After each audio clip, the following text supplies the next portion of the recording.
They thought I was just a dirt-poor carpenter when they used a forged will to steal Grandma's estate and kick me to the curb. They have no idea that for 10 years I have been building an empire just to return. Today, I am buying that $6.9 million mansion back from them moments before I expose the horrific secret they buried behind the library fireplace and throw them out on the street. My name is John Johnson. For the last 10 years, I have been a ghost in the lives of the people who gave birth to me. To the world, I am an anonymous figure in the restoration industry, a man whose hands are calloused from shaping wood and stone. But tonight, behind the one-way obsidian glass of this private viewing booth, I am simply the executioner. The venue was the Aurelius Auction House in Manhattan, a place that smelled of old money mahogany polish and the desperate sweat of falling dynasties. It was the kind of place where silence was a currency, and the air conditioning was kept at a temperature that could preserve a corpse. Down below, in the main hall, the seating arrangement was a hierarchy of wealth. In the center row, looking uncomfortable in their bespoke finery, sat the Johnson family. My father Richard was tapping his fingers rhythmically on the velvet armrest of his chair. From this height he looked smaller than I remembered. The years had not been kind to him, or perhaps it was just the weight of his own lies dragging down his facial features. He wore a navy suit that I knew cost $4,000, but it hung loosely on his frame, a testament to the stress-induced weight loss of the last few months. Next to him sat my mother Elena. She was rigidly upright, her neck stiff, clutching a Hermes bag as if it contained the last of her oxygen. She smiled at a passing acquaintance, but the expression did not reach her eyes. It was a practiced grimace, the same one she used to give the staff when the soup was cold. And then there was Kyle, my brother. He was checking his watch every 30 seconds, likely calculating how long until he could get to a bar. He had the same arrogant tilt to his chin that he had when he threw my clothes onto the driveway a decade ago. He looked bored, but I could see his leg bouncing nervously under the table.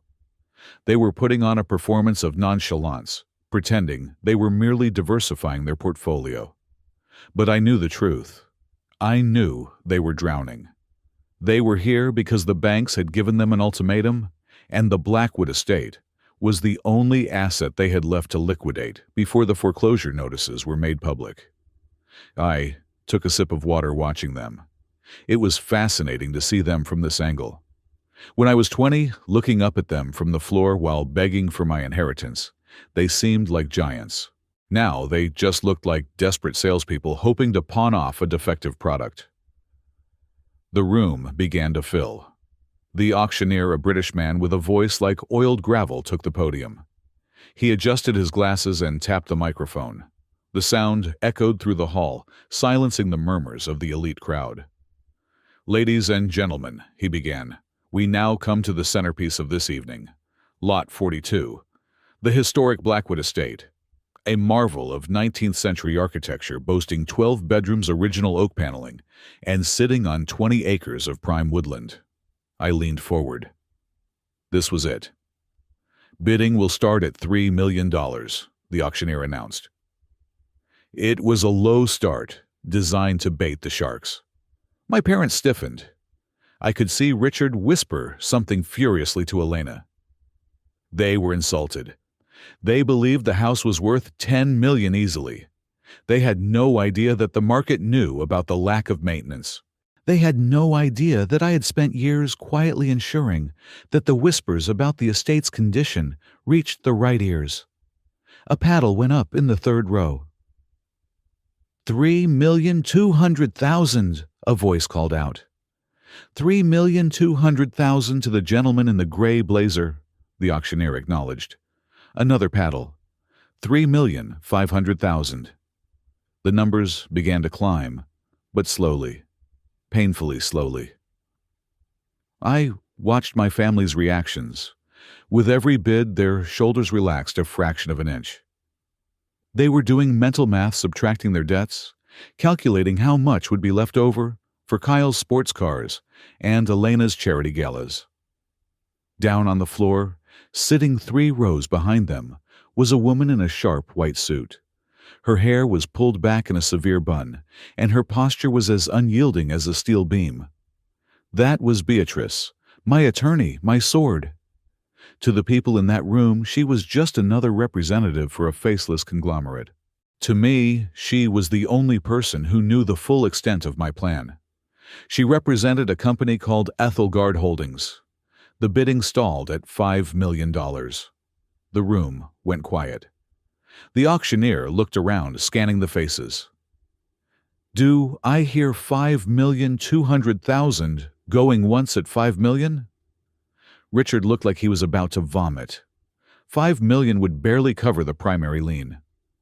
They would walk away with nothing. Beatrice raised her paddle calmly.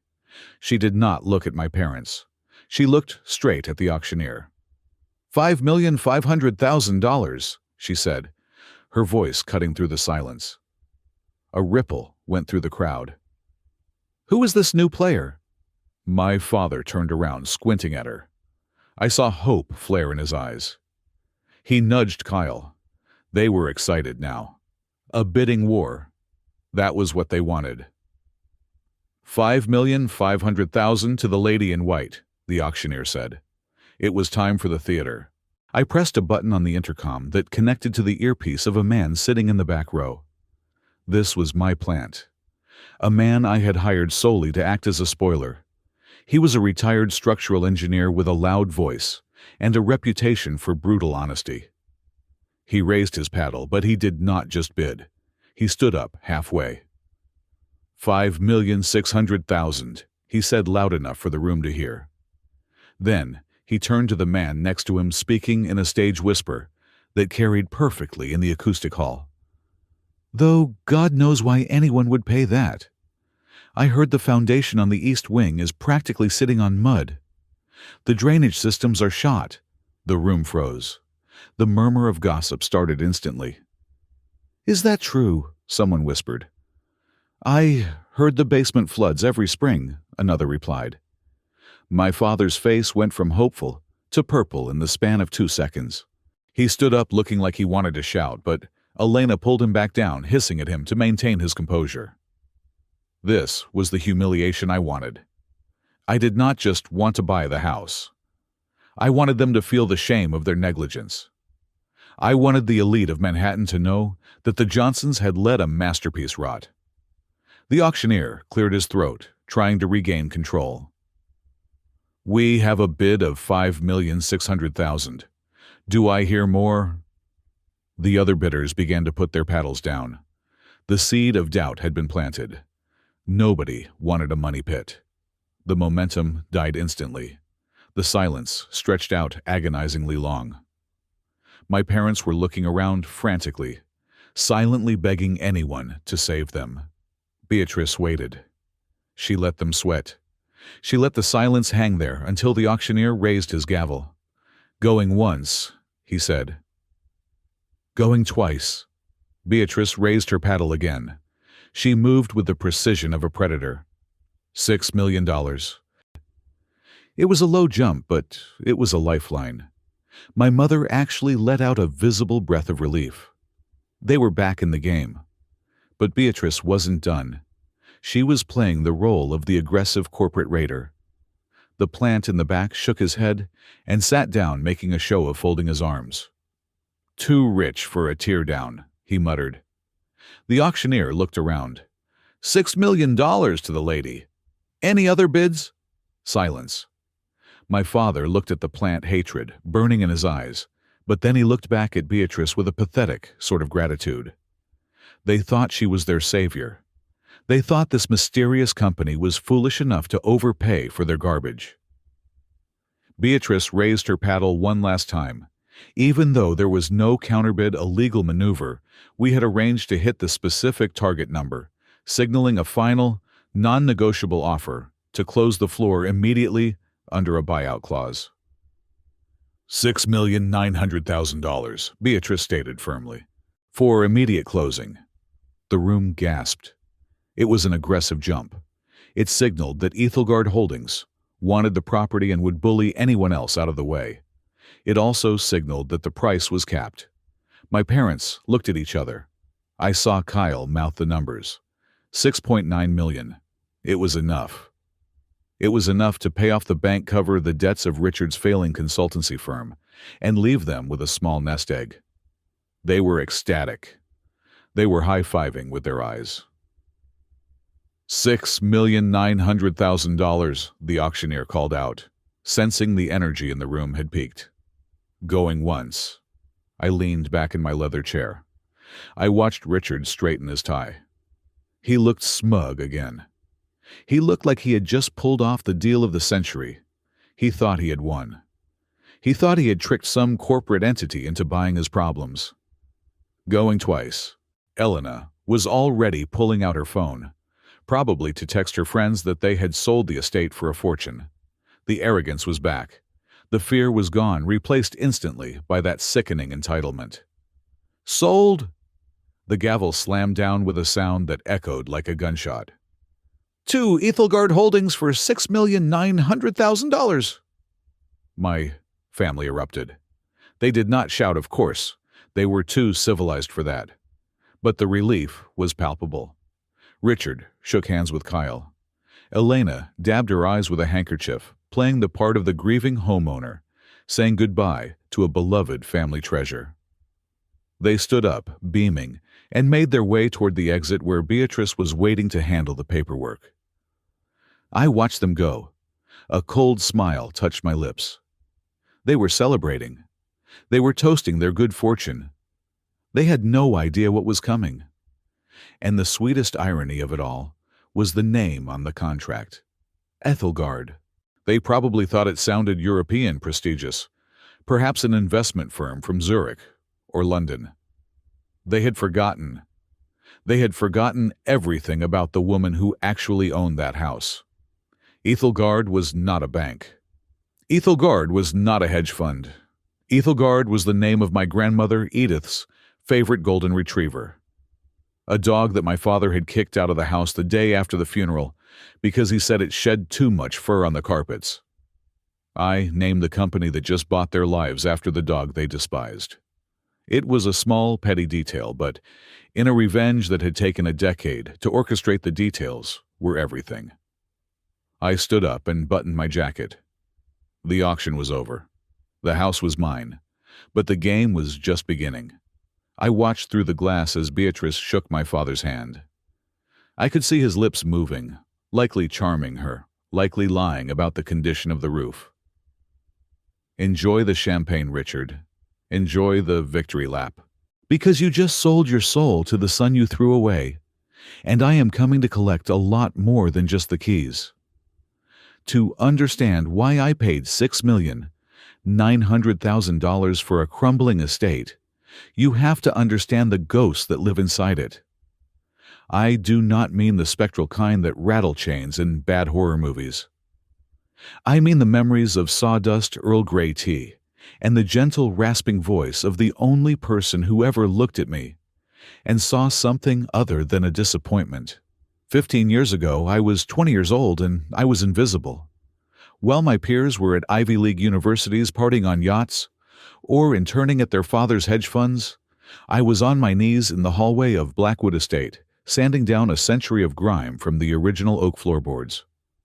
I was not there because I had to be. I was there because I wanted to be. And more importantly, I was there because Grandma Edith needed me. Blackwood was massive, a sprawling Victorian beast of a house that sat on the edge of the Hudson River, constantly battered by wind and time. To my father, Richard, and my mother Elena, the house was a portfolio asset. It was a line item on a ledger that they hoped would appreciate in value. They visited perhaps twice a year, usually around Christmas, or when they needed to host a gala to impress their shallow social circle. My brother Kyle, who was 2 years older than me and already drowning in the unearned arrogance of a business school degree, called the place the mausoleum. But to Grandma Edith, and to me, it was alive. I remember those long summers vividly. While my parents were vacationing in the Hamptons or skiing in Aspen, I stayed at Blackwood. I became the de facto caretaker, The estate staff had been cut down to a bare minimum because my father was too cheap to pay for a full crew, so the maintenance fell to me. And I loved it.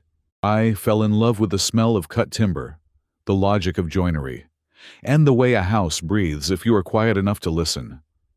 Grandma Edith was 80 years old, then frail as a dried leaf, but with a mind as sharp as a chisel. She would sit in her wheelchair, wrapped in a knitted shawl, and watch me work. She taught me that a house is not just bricks and mortar. She told me that houses have memories. "Careful with that lintel, John," she would say, pointing a trembling finger at a doorway I was repairing. My grandfather carved that himself in 1902. He was having a fight with my grandmother that day.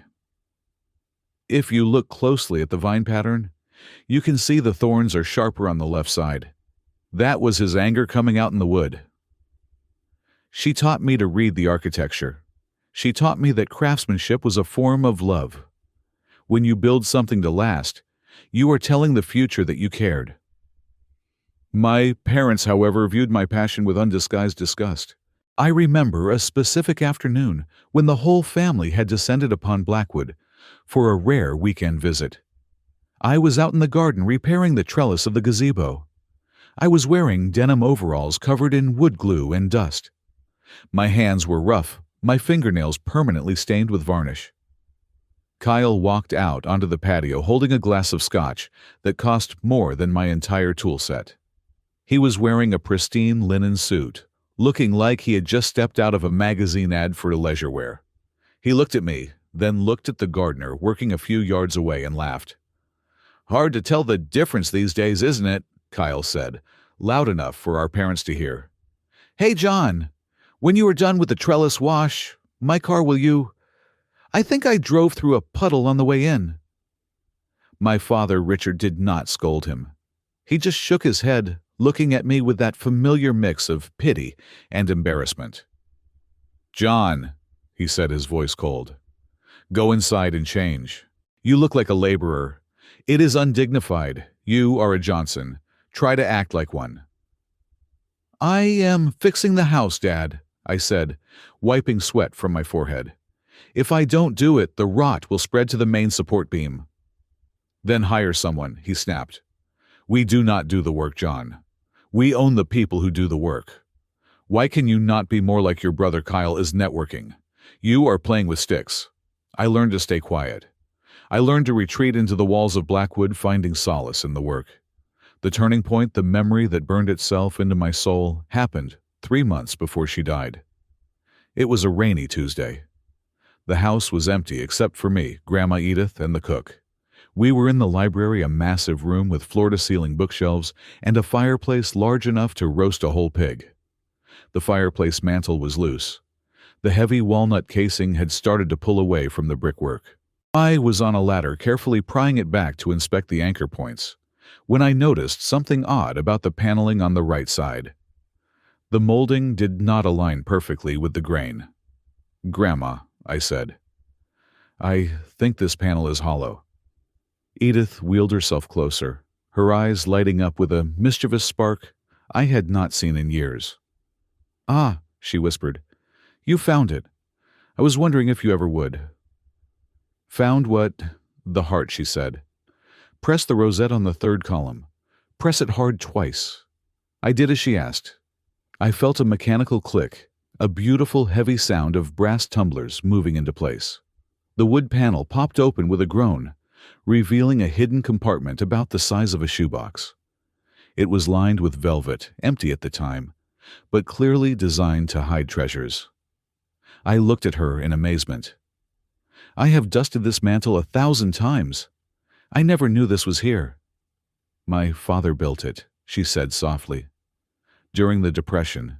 He said every man needs a place to keep the things that matter, things the banks cannot touch and the government cannot tax." She beckoned me down from the ladder. I sat on the floor beside her wheelchair, smelling the lavender soap she always used and the faint scent of old paper from the books surrounding us. She took my hand. Her skin was paper-thin, her grip weak, but her gaze was intense. "John," she said, "you are the only one who listens to this house. Your father sees dollar signs. Your mother sees a venue for her parties. Kyle sees an ATM machine. But you see the soul. I look down at my rough hands. They think I am a failure grandma. They think I am just a glorified janitor. Let them think what they want, she said fiercely. They are hollow John, just like the walls they put up. But you are solid oak. Listen to me carefully. When I am gone, they will come for everything. They will try to strip this place bare. I won't let them, I promised. She squeezed my hand. I know you won't. That is why I am going to make sure this house goes to you. The Blackwood estate needs a guardian. It needs you. I have spoken to my lawyer about drafting a new will. A holographic will, handwritten just to be safe. I am going to leave it all to you, John. My heart hammered in my chest. It was not about the money. I did not care about the millions. I cared about the house. I cared about preserving the history she had taught me to love. And, she added, pointing to the open compartment behind the fireplace, I am going to put the most important thing right in there. If anything happens, if they try to cheat you, you look in there. Do you understand? I understand, I said. We spent the rest of the afternoon fixing the mechanism of the secret door, greasing the hinges, so it would open silently. It was our secret, a pact made in sawdust and whispers. But secrets are hard to keep in a house full of eyes. A week later, Grandma's health took a sharp turn for the worse. It started with a cough that wouldn't go away, then a fever that left her delirious. And the moment she became bedridden, the vultures descended. Richard and Elena moved into the estate the very next day.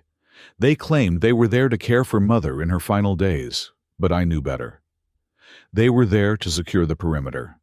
They brought with them a team of private nurses who looked more like prison wardens than caregivers. Suddenly the house, that had been my sanctuary, became a hostile zone.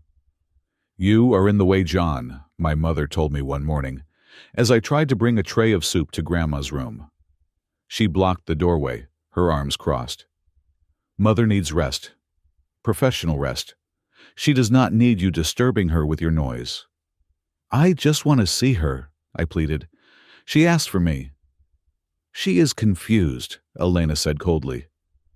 The medication makes her hallucinate.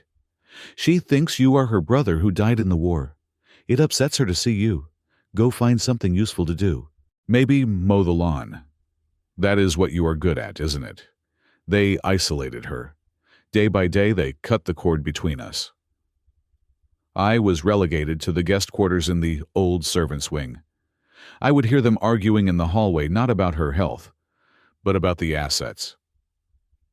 The paintings in the West Gallery need to be appraised, I heard my father say one evening. And get someone to look at the silver. If she dies before the fiscal year ends, the estate tax is going to kill us. Don't worry, Kyle's voice replied. I already have a buyer lined up for the jewelry. We can move it before the inventory is official. I wanted to vomit. They were liquidating her life while she was still breathing upstairs. I tried to sneak in to see her at night, but they had changed the locks on her bedroom door, claiming it was for her safety, because she had been wandering. I knew it was a lie. She could barely lift her head, let alone wander. They were keeping me out so she couldn't sign anything. They were keeping me out so she couldn't tell me where she had hidden the will. The end came on a night that felt like the sky was tearing itself apart. It was late November, and a storm was battering the coast. The wind howled through the chimneys of Blackwood like a grieving animal. I was in the kitchen, staring at the rain lashing against the window, when my father walked in.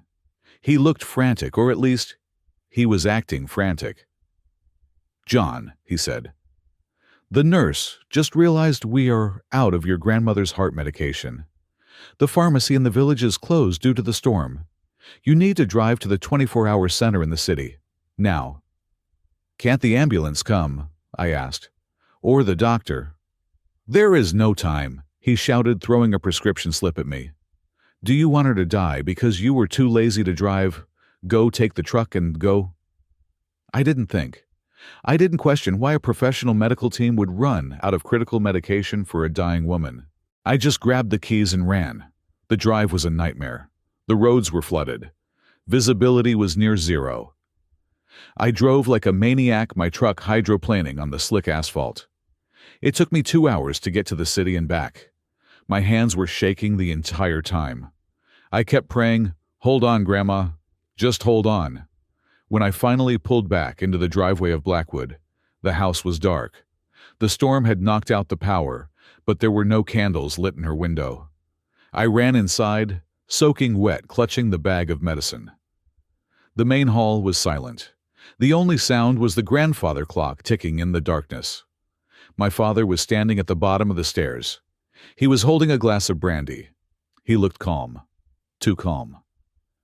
"Dad—" I gasped, water dripping from my hair onto the marble floor.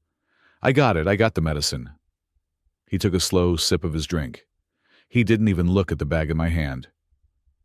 "You are too late, John," he said. His voice was devoid of emotion. It was flat factual. "What?" "She passed an hour ago."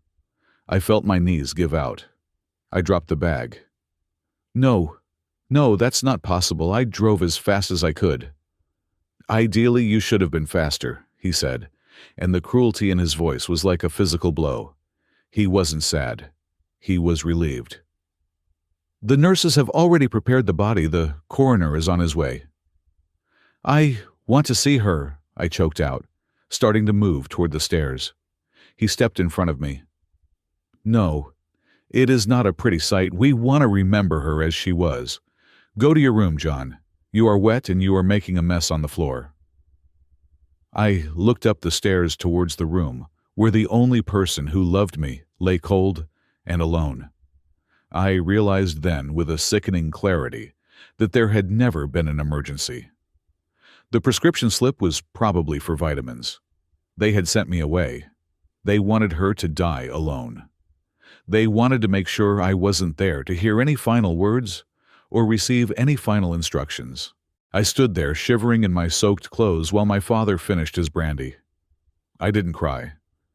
The grief was there, heavy and suffocating, but it was quickly being covered by something else, something hotter. I looked at the library door. I thought about the fireplace. I thought about the promise. They thought they had won. They thought that by keeping me away from her deathbed, they had severed the connection. But they didn't know about the hollow panel. They didn't know about the history written in the wood. I turned and walked away, not to my room, but out the back door into the storm. I needed the rain to wash away the urge to strangle my own father. I walked into the dark, wet night, and I made a vow to the house that loomed behind me. "I will be back," I whispered to the stone and timber. "And when I come back, I will tear them down just like I sanded down this floor, layer by layer, until there is nothing left but the truth." That was the night the boy named John died, and the man who would destroy the Johnson family was born. The funeral was a masquerade ball of hypocrisy. It was held 3 days after Grandma Edith died under a steel-gray sky that refused to rain, as if even the heavens were holding their breath in disgust. The service took place at the local cathedral, a venue my parents chose, not for its spiritual significance, but because it could accommodate the 300 guests they had invited. I stood in the front row wearing a black suit that felt too tight across the shoulders. My grief was a heavy physical thing, a stone lodged in my throat that made it hard to breathe. I kept my eyes on the mahogany casket, remembering the woman who had taught me the difference between oak and pine, between truth and artifice. Around me, the air smelled of expensive lilies and even more expensive perfume.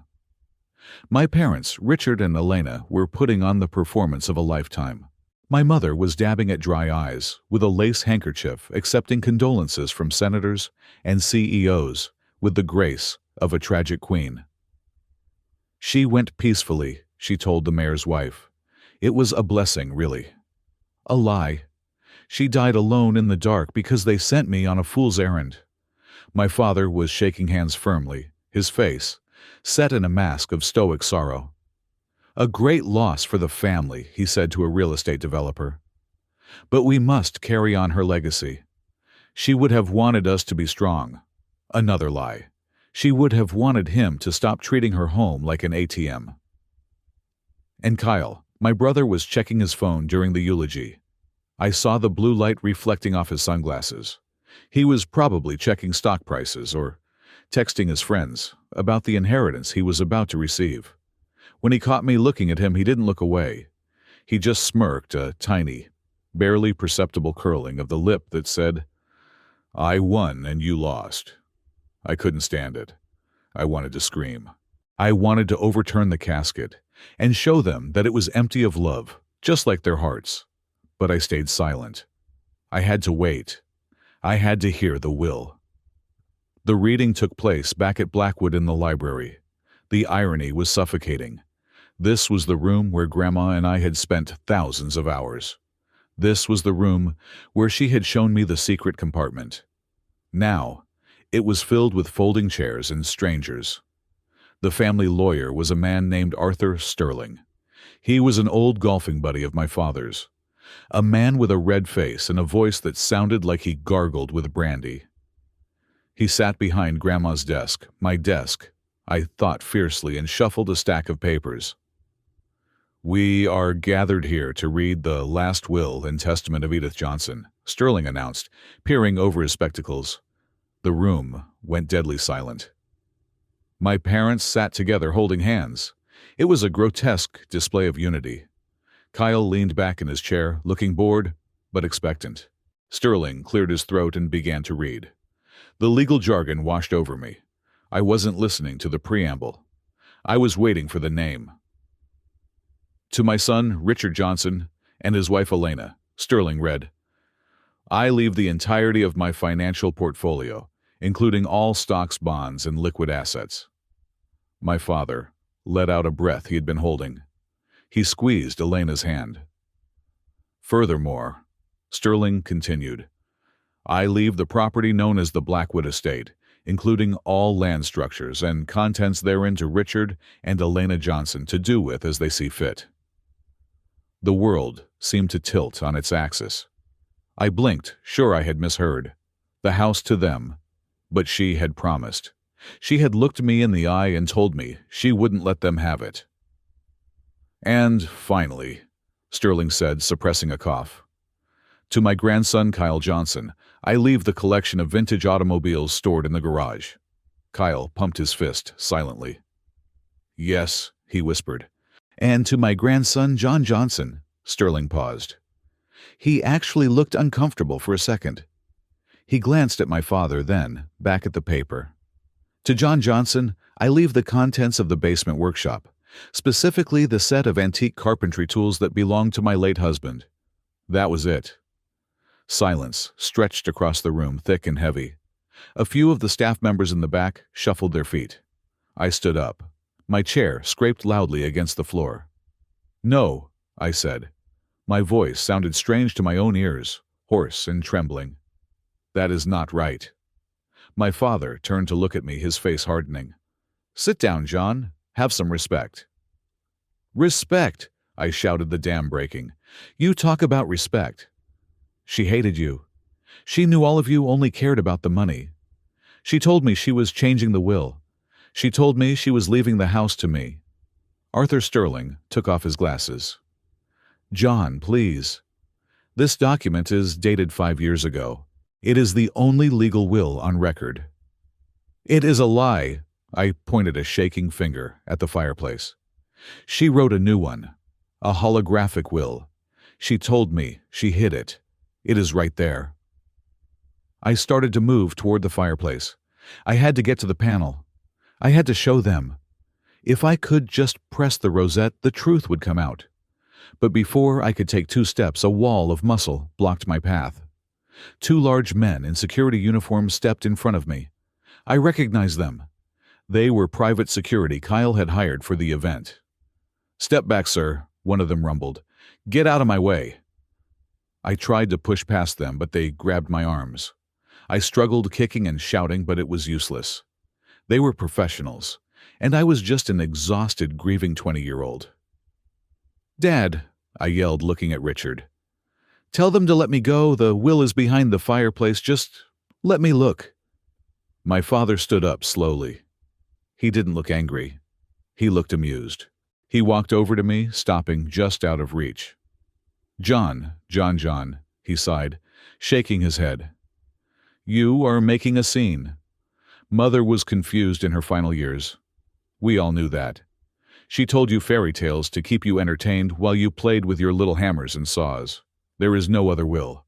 You are imagining things because you are grief-stricken. Or perhaps," his eyes narrowed, "you are just greedy." "Greedy," I spat. "You are the one who let her die alone. You are the one who wants to sell this place." "We are doing what is best for the family," my mother chimed in. She didn't even stand up. She just sipped her water, looking at me like I was a stain on the carpet. "We cannot leave a multi-million-dollar estate to someone who thinks manual labor is a career. You would run it into the ground, John. You have no head for business. You would probably turn it into a wood shop. It would be an embarrassment." "It is my home," I screamed. "Not anymore," Kyle said. Kyle. He stood up and walked over to me, getting right in my face. He smelled of scotch and arrogance. "You heard the lawyer. You get the tools. That is what you wanted, right? You always liked playing in the dirt. Now you can go do it somewhere else." He turned to the security guards. "Escort him out. He is trespassing." "You can't do this," I yelled as they started to drag me backward. "I live here." "You lived here as a guest," my father corrected. "Now the ownership has changed. And quite frankly, we do not want a hysterical boy living under our roof. You are disturbing the peace." They dragged me out of the library through the great hall and out onto the gravel driveway. The humiliation was absolute. The guests watched with wide eyes, whispering behind their hands. I was being thrown out of the only home I had ever known, like a drunk from a bar. "You have 1 hour," Kyle said, following us out. He stopped on the front steps, looking down at me as the guards released my arms. "1 hour to pack your crap and get off the property. If you are still here after 60 minutes, I will have you arrested for trespassing." He then did something that broke something inside me forever. He walked over to the side of the porch where my duffel bag was. I had packed it earlier, fearing the worst, and he kicked it down the stairs. It tumbled through the dirt and landed at my feet. "Actually," Kyle laughed, "looks like you are already packed." "Even better." I stood there, breathing hard, my hands clenched into fists. I wanted to kill him. I physically wanted to tear him apart. But I knew I couldn't. I was outnumbered, outgunned, and out of money. I grabbed my bag. "I need my tools," I said quietly. "The will said I get the tools." "Fine," Kyle waved his hand dismissively. "Go to the basement. Enter from the outside cellar door. Do not come into the main house. If I see you in the hallway, I am calling the cops." I walked around the side of the house, my head down, fighting back tears of rage. I went to the cellar doors, pulled them open, and descended into the dark, musty basement. This had been my sanctuary. Now it felt like a tomb. I gathered the old tools, hand planes, chisel saws, that had belonged to my great-grandfather. I packed them into a wooden crate. They were heavy, but they were the only things in this world that were real. As I was carrying the crate toward the exit, I heard footsteps on the floorboards above me. The basement ceiling was uninsulated, just bare joists and subflooring. I could hear voices clearly. It was the library directly above. I froze.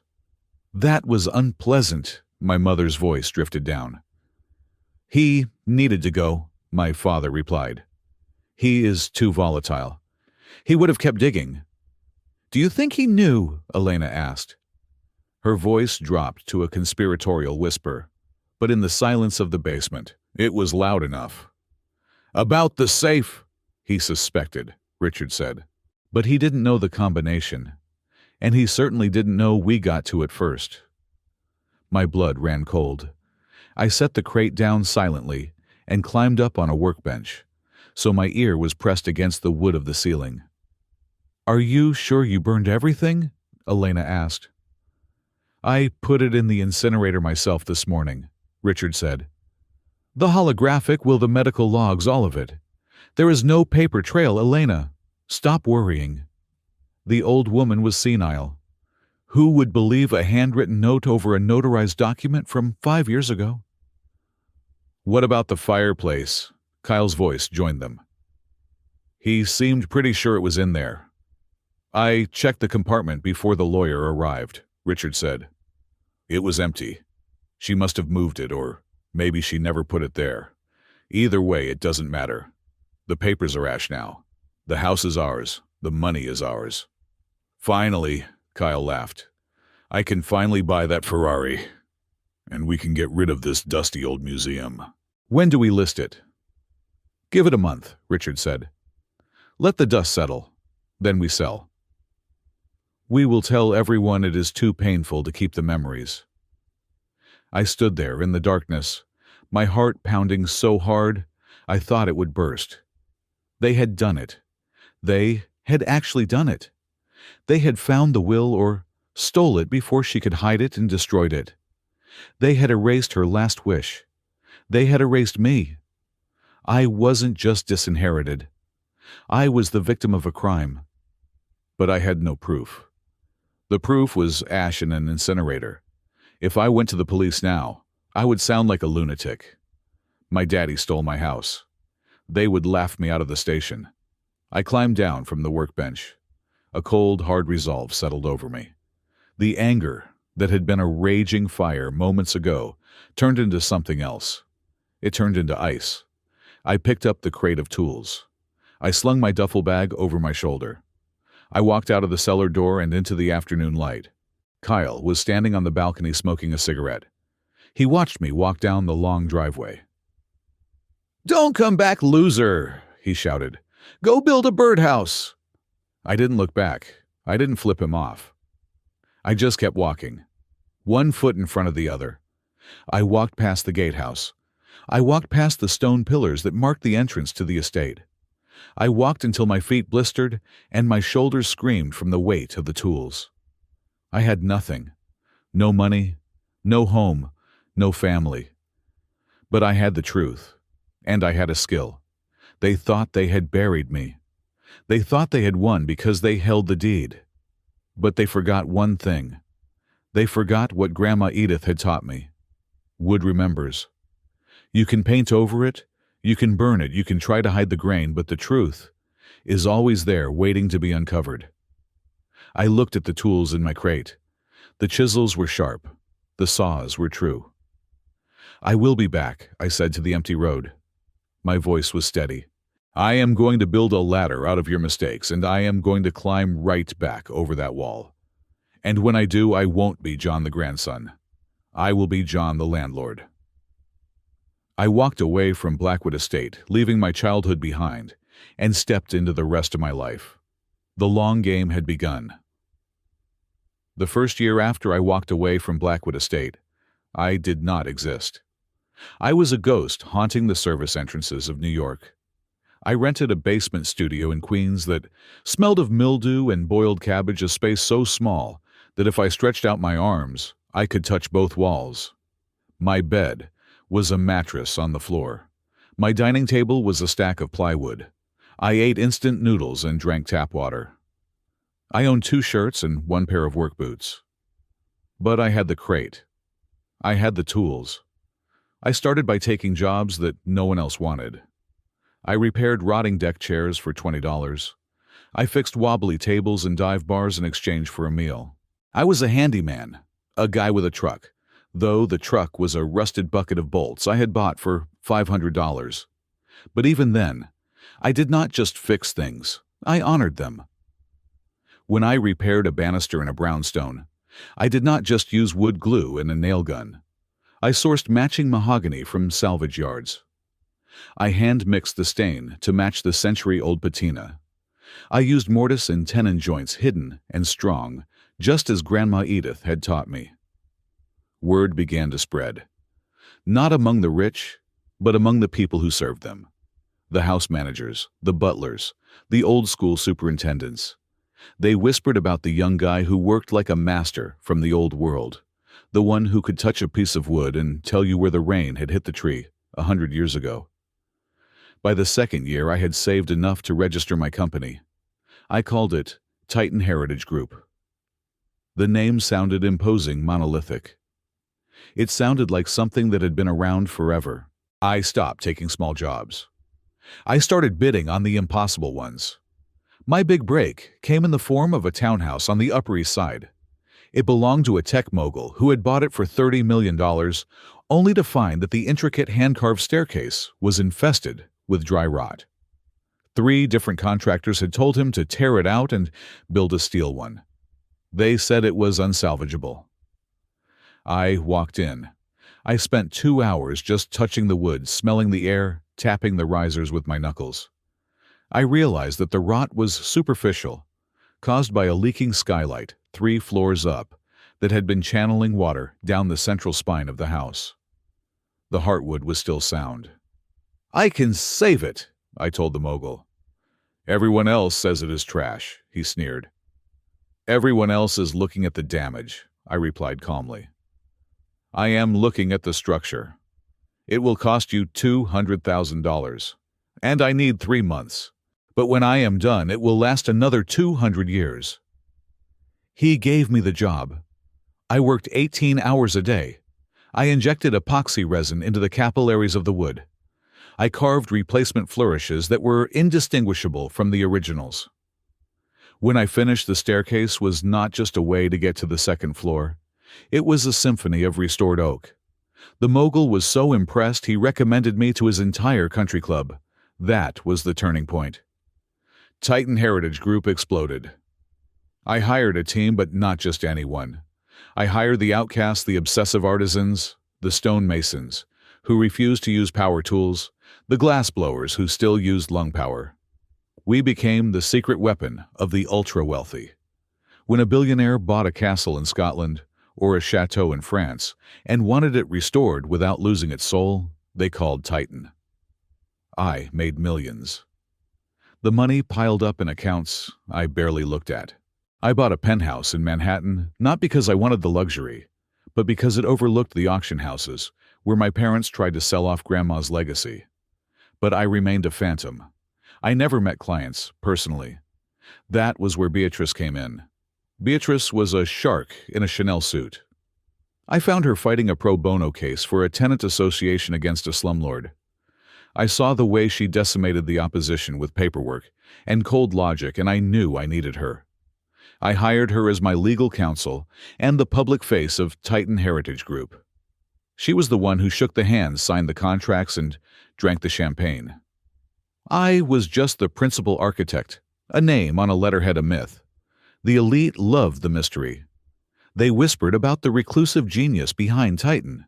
Then came the National Library contract. It was a project that cemented my empire.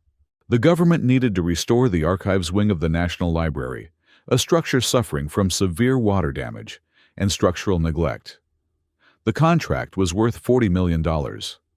Every major construction firm in the country bid on it.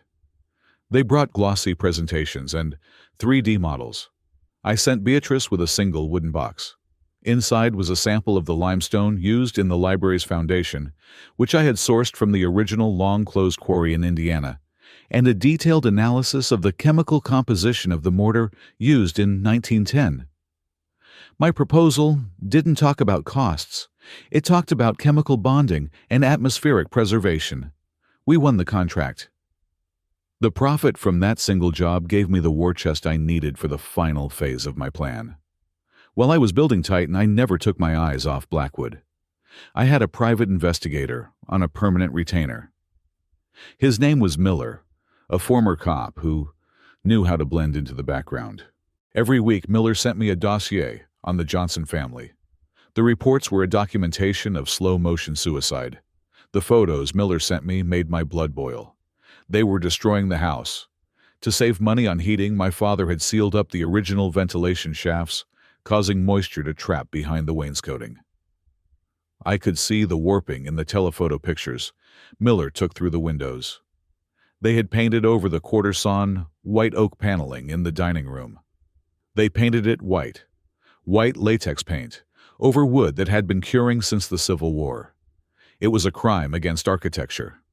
To modernize the exterior, they ripped out the leaded glass windows, hand-blown glass, that distorted the light in beautiful watery waves, and replaced them with cheap vinyl-frame double panes from a discount hardware store.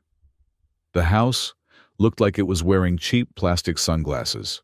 And the garden, Grandma's rose garden, where she had taught me the names of every flower, was gone. Kyle had bulldozed it to put in a putting green that he never used. The grass was dead because they fired the gardener to save money. But the financial rot was even worse than the structural decay. Kyle was the catalyst. My brother, with his business degree and his arrogance, had convinced my parents to invest the family liquid assets into the next big thing. First, it was a cryptocurrency scam. Then, it was virtual real estate in the metaverse. Kyle bought imaginary islands in a digital world while the roof of the real house was leaking. The reports showed the numbers plummeting. $2 million gone in a week. Another $1 million lost in a pump-and-dump scheme. My father, Richard, was desperate. His own consultancy firm was hemorrhaging clients because he was too busy trying to manage the family's dwindling fortune to actually work. To keep up appearances, to keep the country club memberships and the leased luxury cars, he started borrowing. He went to the banks. He used Blackwood Estate as collateral. It was a reckless move. The house was already depreciating because of their terrible renovations, but the land value was still high. The bank gave him a line of credit. He maxed it out. He refinanced. He took out a second mortgage. And then the economy tightened. Interest rates spiked. The variable rate on Richard's loans skyrocketed. I was sitting in my office looking at a blueprint for a cathedral in Milan when Beatrice walked in. She didn't knock. She never knocked when it was important. She placed a single sheet of paper on my desk. It was a notification from a contact we had inside the regional bank. "It is happening," she said. Her voice was calm, but I could hear the thrill of the hunt in it. I picked up the paper. It was a notice of default intent. The Johnson family had missed 3 consecutive mortgage payments. They were underwater. The bank was preparing to foreclose. I scanned the numbers. The total outstanding debt, including penalties and interest, was exactly $6,900,000. "They have 30 days, Beatrice said. 30 days to come up with the full amount, or the bank seizes the property and auctions it off to the highest bidder." I leaned back in my chair. I looked out the window at the skyline of New York. I imagined my father sitting at the kitchen table in Blackwood, his head in his hands, realizing that the house of cards was falling down. I imagined Kyle screaming at a computer screen as his digital coins turned to dust. 30 days, I repeated. "The bank wants to offload it quickly," Beatrice explained. "They know the market is soft for luxury estates right now. They don't want to hold it. If someone were to step in and offer to cover the debt plus a small premium for a quick sale, the bank would agree." "And the family?" I asked. "They are panicked," she said. "Miller reports that Richard is calling everyone he knows, trying to get a bridge loan. But his credit is shot. Nobody will touch him. They are going to lose the house, John." I stood up and walked to the model of Blackwood that I kept in the corner of my office. I had built it myself from memory in the first year of my exile. It was perfect down to the last shingle. I touched the miniature chimney of the library. "They aren't just going to lose it," I said softly. "They are going to hand it to me, and they are going to thank me for taking it." I turned back to Beatrice. "Get the paperwork ready. We are not going to buy the mortgage from the bank. We are going to let them go to auction. I want to see the fear in their eyes. I want them to stand in that room and think their lives are over before we offer them the rope." "And the condition of the house?" Beatrice asked. Miller says the drainage system is failing. The basement is taking on water. I know, I said. I will fix it. I have fixed it worse. But first I have to break them. $6,900,000, Beatrice mused. It is a lot of money for a wreck. I am not paying for the wood and stone, Beatrice, I said, putting on my jacket. I am paying for the look on Kyle's face when he realizes he is homeless. That is worth every penny.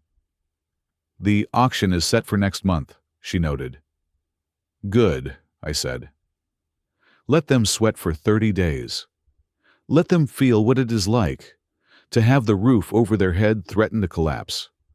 I lived that feeling for 5 years. They can handle a month. I checked my watch. It was time. The pieces were all on the board. The carpenter was done building. Now the executioner was ready to work. Book the private viewing booth at the auction house, I ordered. And Beatrice, make sure you wear white. I want them to think you are an angel when you walk in.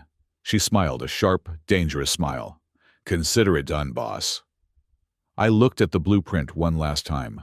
The time for hiding was over. The prodigal son was coming home, and he was bringing a sledgehammer. The period between the drop of the gavel and the final signing of the deed is usually a quiet time in real estate. It is a time for inspections, title searches, and packing boxes. But for me, the 30 days following the auction were the busiest of my life. This was not a waiting period. This was the time I spent locking the cage door before the animals inside realized they were trapped. The Johnson family was high on their own supply of relief. They believed they had pulled off the heist of the century. They had unloaded a rotting money pit of a mansion on a foolish, faceless corporation called Ethelgard Holdings for $6,900,000. In their minds, they were the winners. They had secured enough money to pay off the bank, clear Richard's business debts, and still have a few $100,000 left over to rent a penthouse in the city while they planned their next move. They had no idea that I was the one moving the pieces. The first step of my trap was psychological. I needed them to stay in the house. Standard procedure would be for the sellers to vacate immediately, but I needed them there for the final reveal. I wanted them to be standing in the very library they had stolen from me when the hammer finally came down. I sent Beatrice to meet them 3 days after the auction. She arrived at Blackwood with a thick legal binder and a smile that could freeze water. I listened in via the bug I had planted in the study during my initial scouting trip. The board of Ethelgard Holdings is very excited about the acquisition, Beatrice told them, her voice smooth and professional. We intend to convert the Blackwood estate into an ultra-luxury wellness resort for European royalty, a place of history and prestige. I could hear the preening in my father's voice. Well, naturally, Richard said. It is a property of immense historical significance. It requires a sophisticated owner to appreciate it. Exactly, Beatrice said. And that brings me to a small request. Our architects and engineers are concerned about the complexity of the estate's infrastructure. The Victorian heating system, the subterranean drainage, the electrical grid. We feel that simply handing over the keys would be irresponsible. We need a proper handover. What are you proposing? My mother, Elena, asked sharply. We would like to hire Richard and Kyle as heritage consultants for the duration of the escrow period, Beatrice said. We want you to remain in the residence for the next 4 weeks. Your job would be to document the operational quirks of the house and prepare a manual for our incoming team. In exchange, Ethelgard will pay a consulting fee of $50,000 added to the final closing price. There was a pause. I closed my eyes and imagined the look on their faces. They were broke. They were desperate. And here was this stupid company offering them $50,000 just to stay in their own home for another month and pretend to be experts. Well, Richard said, trying to sound reluctant, I suppose we could rearrange our schedule. For the good of the house, of course. We accept, Kyle blurted out, unable to hide his greed. Excellent, Beatrice said. Sign here. But please note, the contract stipulates that the house must be maintained in its current inventory state. Nothing leaves the premises until the final closing day. We are buying the history after all. They signed. They signed their own death warrants with a Mont Blanc pen. They thought they were milking a cash cow. They did not realize they were just agreeing to wait in the slaughterhouse. With them safely confined to the house, I moved to the second phase of the plan, the financial strangulation. My father thought the $6,900,000 from the house sale was going to clear his name. He owed the bank about $5 million on the mortgage. The rest was intended to pay off the massive business loans he had taken out to keep his failing consultancy firm afloat. He owed roughly $1.5 million to various creditors, commercial lenders, and private equity firms. He assumed that once the house money hit his account, he would write checks to everyone, clear the slate, and walk away free. He was wrong. I spent the next 2 weeks meeting with every single one of his creditors. I didn't go as John Johnson, the carpenter. I went as the CEO of a distressed debt acquisition firm called Shadow Capital. It was a shell company I had set up specifically for this purpose. I walked into the offices of the banks and lenders holding my father's business debt. I told them the same thing. Richard Johnson is insolvent. He is about to lose his primary asset. If you wait for him to pay you, you might get pennies on the dollar in bankruptcy court. I will buy his debt from you right now in cash for 80 cents on the dollar. Lenders are risk-averse. They saw a sinking ship, and I was offering them a lifeboat. They sold me the paper. One by one, I acquired the promissory notes. I bought his business loans. I bought his line of credit. I even bought the outstanding lease on his company car. By the third week, I owned 90% of Richard Johnson's debt. Legally, this meant I was his primary creditor.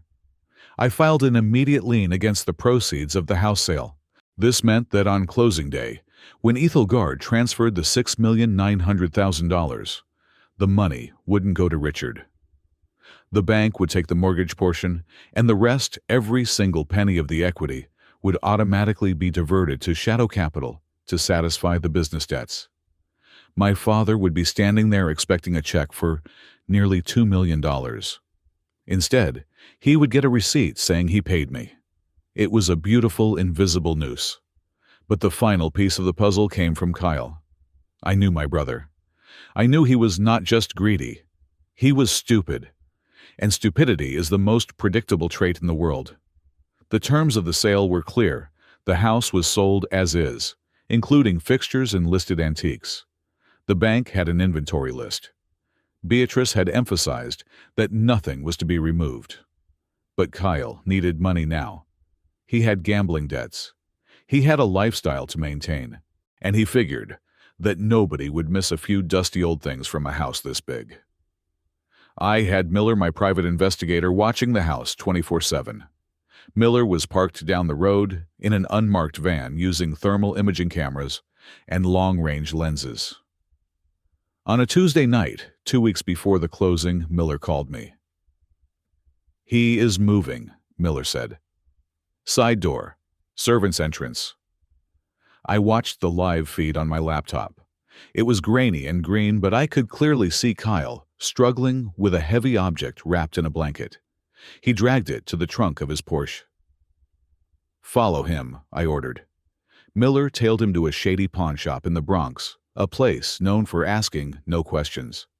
Miller went in 10 minutes after Kyle left. He posed as a collector. He sent me photos of what Kyle had just sold. It was the grandfather clock from the hallway, a French piece from the 18th century, inlaid with mother of pearl. Grandma used to lift me up so I could wind it on Sundays. It was worth $40,000 easily. Kyle had pawned it for $4,000.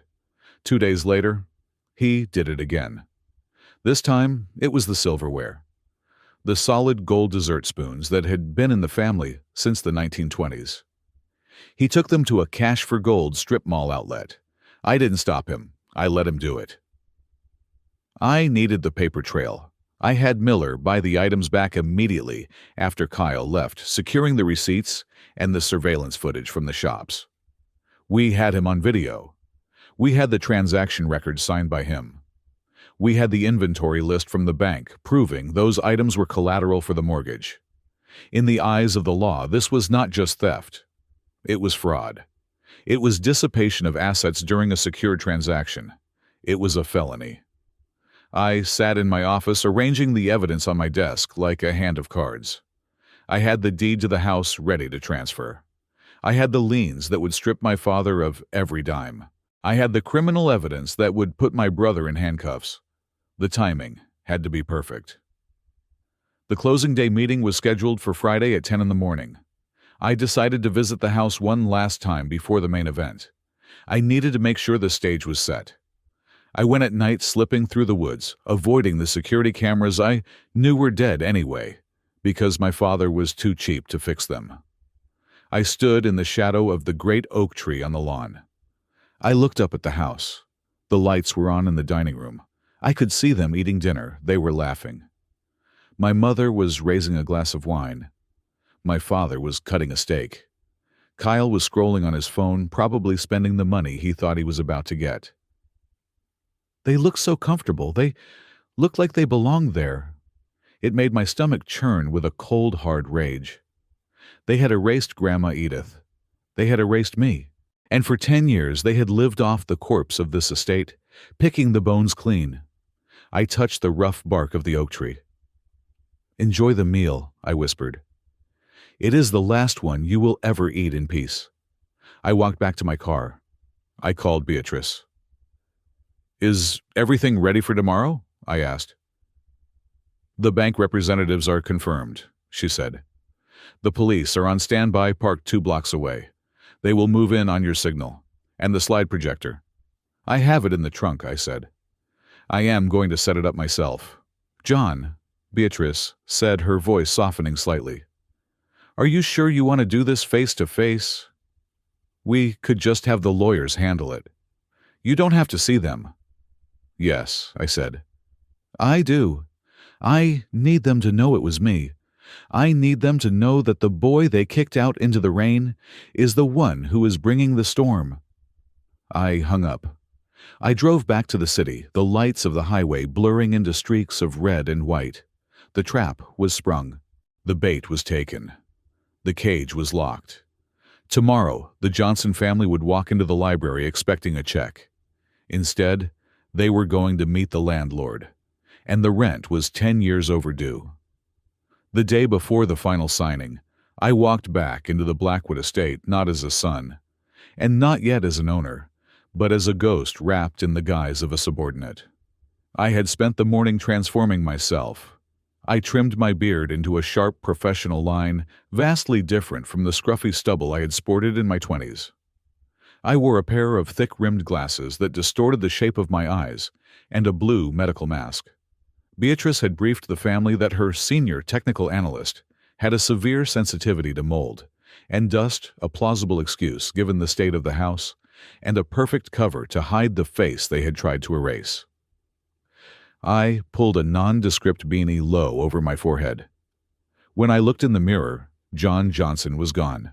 In his place was a nameless, faceless functionary.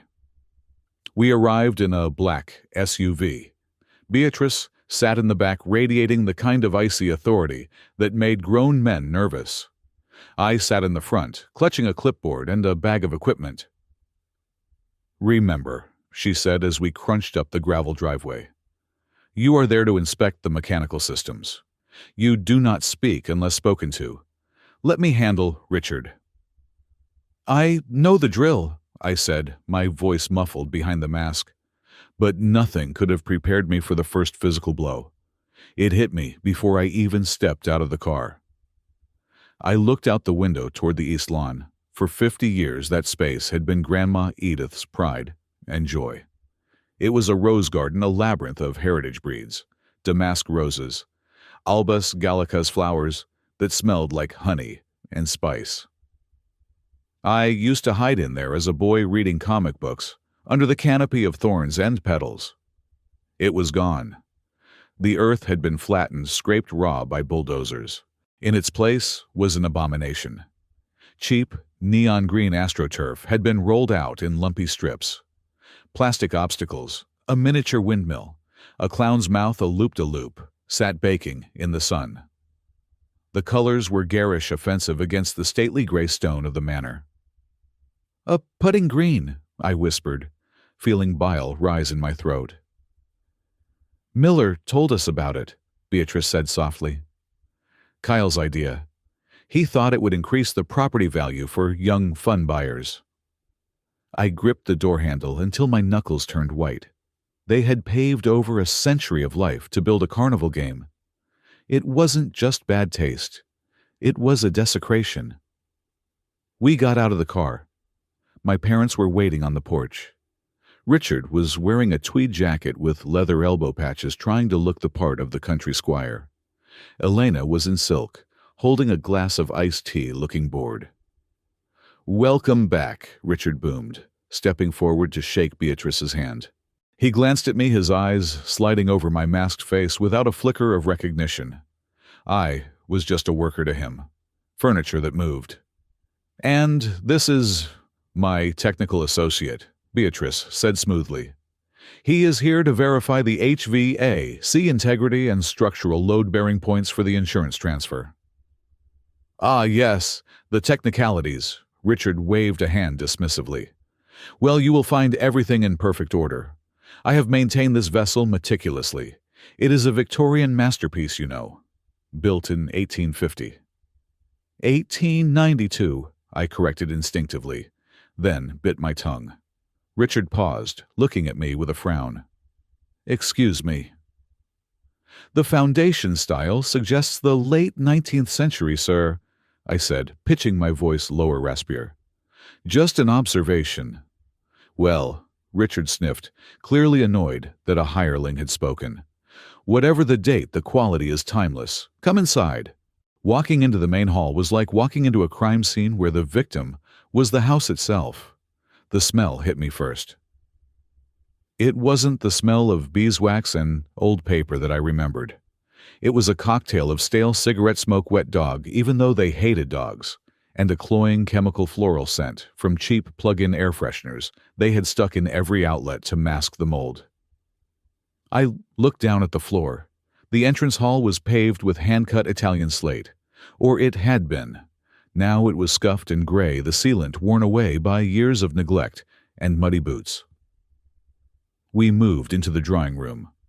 This was where the real horror began. The floor here was quarter-sawn white oak, laid in a herringbone pattern. It was a floor that required love. It needed to be waxed, not mopped. It needed felt pads under the furniture.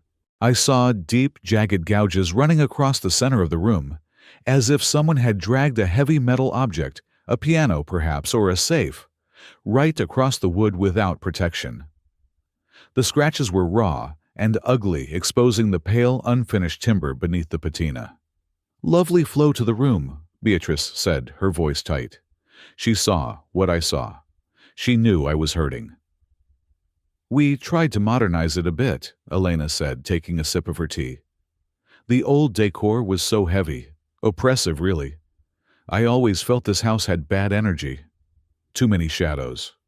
I will be glad to see the back of it, to be honest. Let your European royalty deal with the ghosts."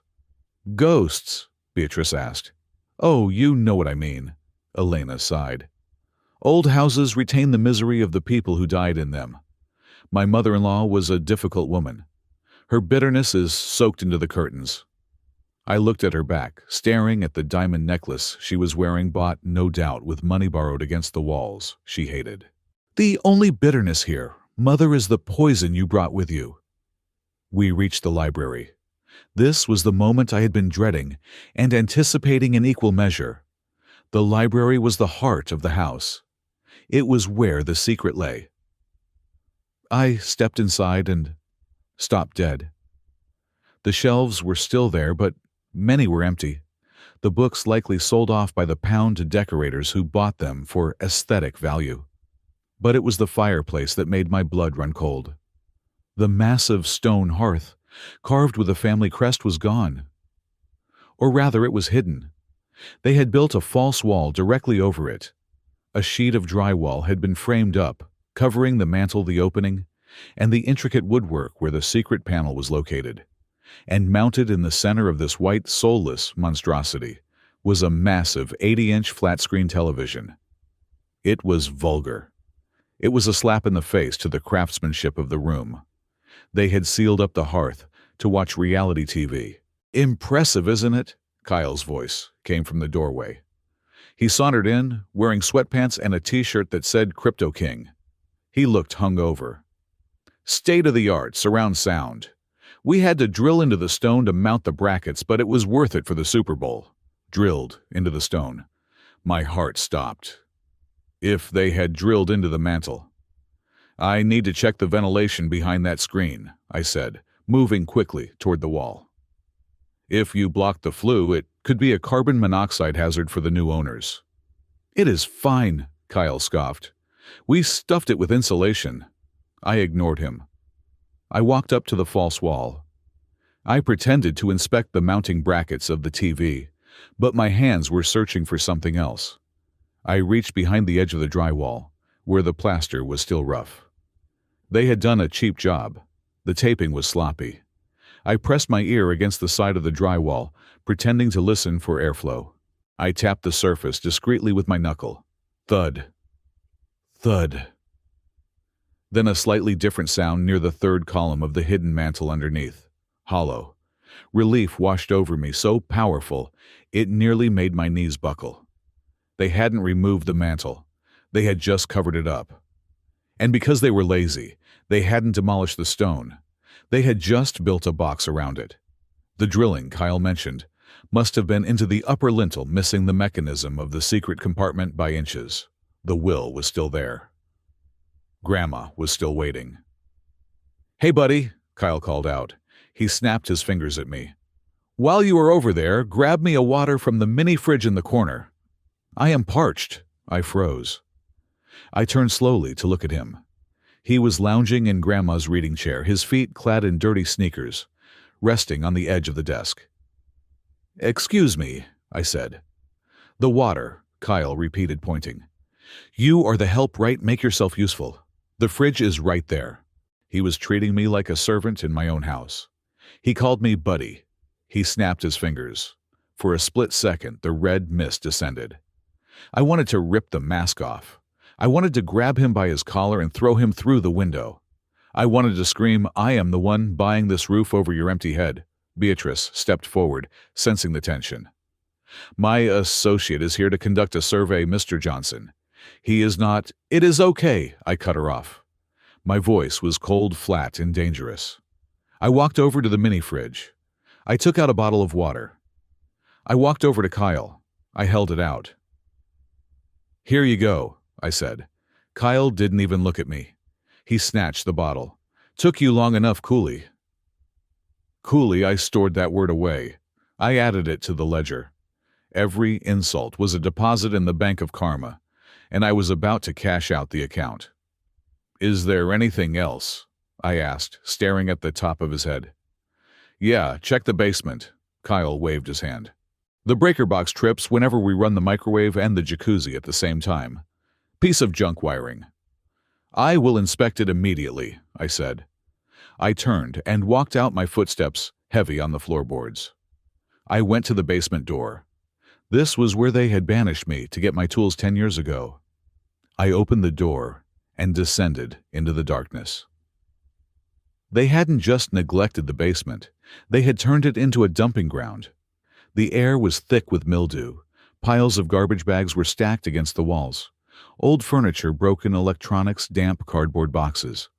I navigated through the maze of trash toward the utility room. But as I passed a stack of plastic bins near the furnace, something caught my eye. The bins were translucent. They were stuffed with papers. I clicked on my flashlight. I lifted the lid of the top bin. It wasn't trash. It was financial records. I pulled out a file. Richard Johnson Consulting, FY 2024. I flipped it open. It was a ledger of invoices. But looking closer, I recognized the names of the clients. They were shell companies. I knew them because I had seen them in the diligence reports Beatrice had pulled. I dug deeper. I found a binder labeled tax strategy. I opened it. It wasn't a strategy. It was a confession. There were handwritten notes in my father's distinct script detailing how he was funneling revenue into offshore accounts in the Cayman Islands to avoid reporting it to the IRS. There were emails printed out between him and a shady accountant discussing how to hide the assets from creditors. And then I found the smoking gun, a folder labeled Blackwood sale proceeds. I opened it. Inside was a handwritten flowchart. It showed the $6,900,000 coming in from Ethelgard. It showed the mortgage payoff. And then it showed the remainder being transferred not to his business creditors, but to a trust fund in Kyle's name in the Cook Islands, effectively shielding it from the liens I held. "You idiots," I whispered. "You arrogant, sloppy idiots." They hadn't shredded the evidence. They were so confident that they were untouchable, so lazy that they just shoved their crimes into a plastic bin in the basement. This was better than I had hoped. This wasn't just debt. This was criminal intent to defraud. I pulled out my phone and took high-resolution photos of every document. Then I reached into my bag and pulled out a small black device, a high-gain audio bug with a 3-day battery life. I stuck it to the underside of the shelving unit, right next to the furnace, where the acoustics would carry the sound of anyone talking in the open basement space. And more importantly, it was directly below the vents leading to the kitchen. I could hear them upstairs. "I hope the check clears by Friday." I heard my father's muffled voice through the ductwork. "I want to book the tickets to Monaco." "Don't worry, Dad," Kyle replied. "These corporate suits are dumb. They didn't even notice the leak in the roof." I smiled beneath my mask. It was a terrifying smile, I knew. I put the lid back on the bin. I left the basement exactly as I found it. I walked back upstairs. Beatrice was waiting for me in the hall. She looked at me, raising an eyebrow. I gave her a barely perceptible nod. "I have everything." "We have seen enough," Beatrice announced to my parents. "The house appears to be in expected condition." "Excellent," Richard beamed. "So, we are still on track for Friday." "Absolutely," Beatrice said. 10 a.m. sharp, we walked out to the car. I didn't look back at the garden. I didn't look back at the rot. As we drove away, Beatrice turned to me. "Are you okay? You were shaking in there." I pulled off the mask. I took a deep breath of the fresh air coming through the vent. "I am fine," I said. "Better than fine." "Did you find the fireplace panel?" "It is there, sealed up but intact." "And the basement." I held up my phone. "They are trying to launder the proceeds, Beatrice. They have it all written down. They are planning to bypass the liens and run to Monaco." Beatrice let out a low whistle. "That is federal wire fraud. If we hand this to the FBI..." "Not yet," I said, staring at the road ahead.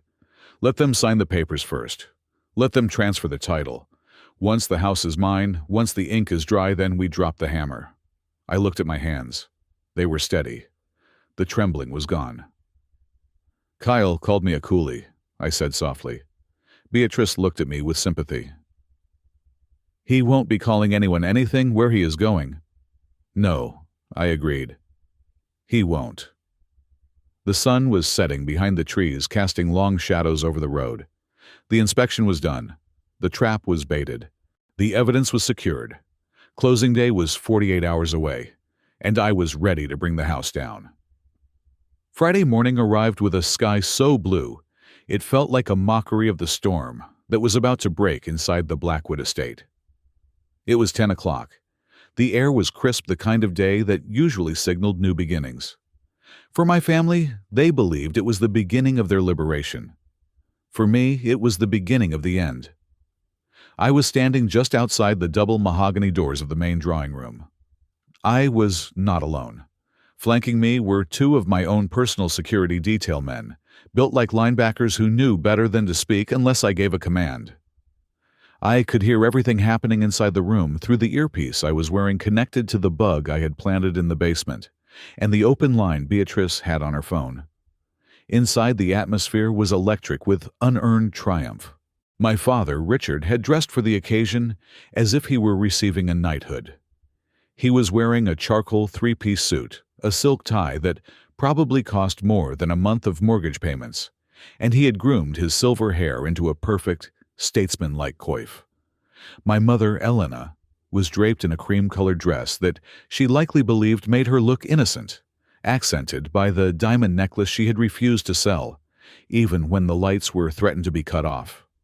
And Kyle was wearing a flashy blazer, with the sleeves rolled up, looking like a caricature of a Wall Street broker who had never actually made a trade. They had opened a bottle of Dom Perignon. I could hear the cork pop through the audio feed.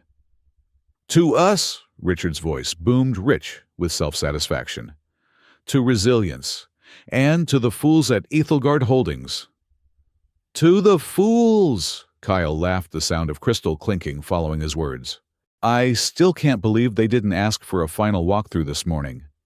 If they saw the water stain I painted over in the guest bedroom, they would have knocked 50 grand off the price."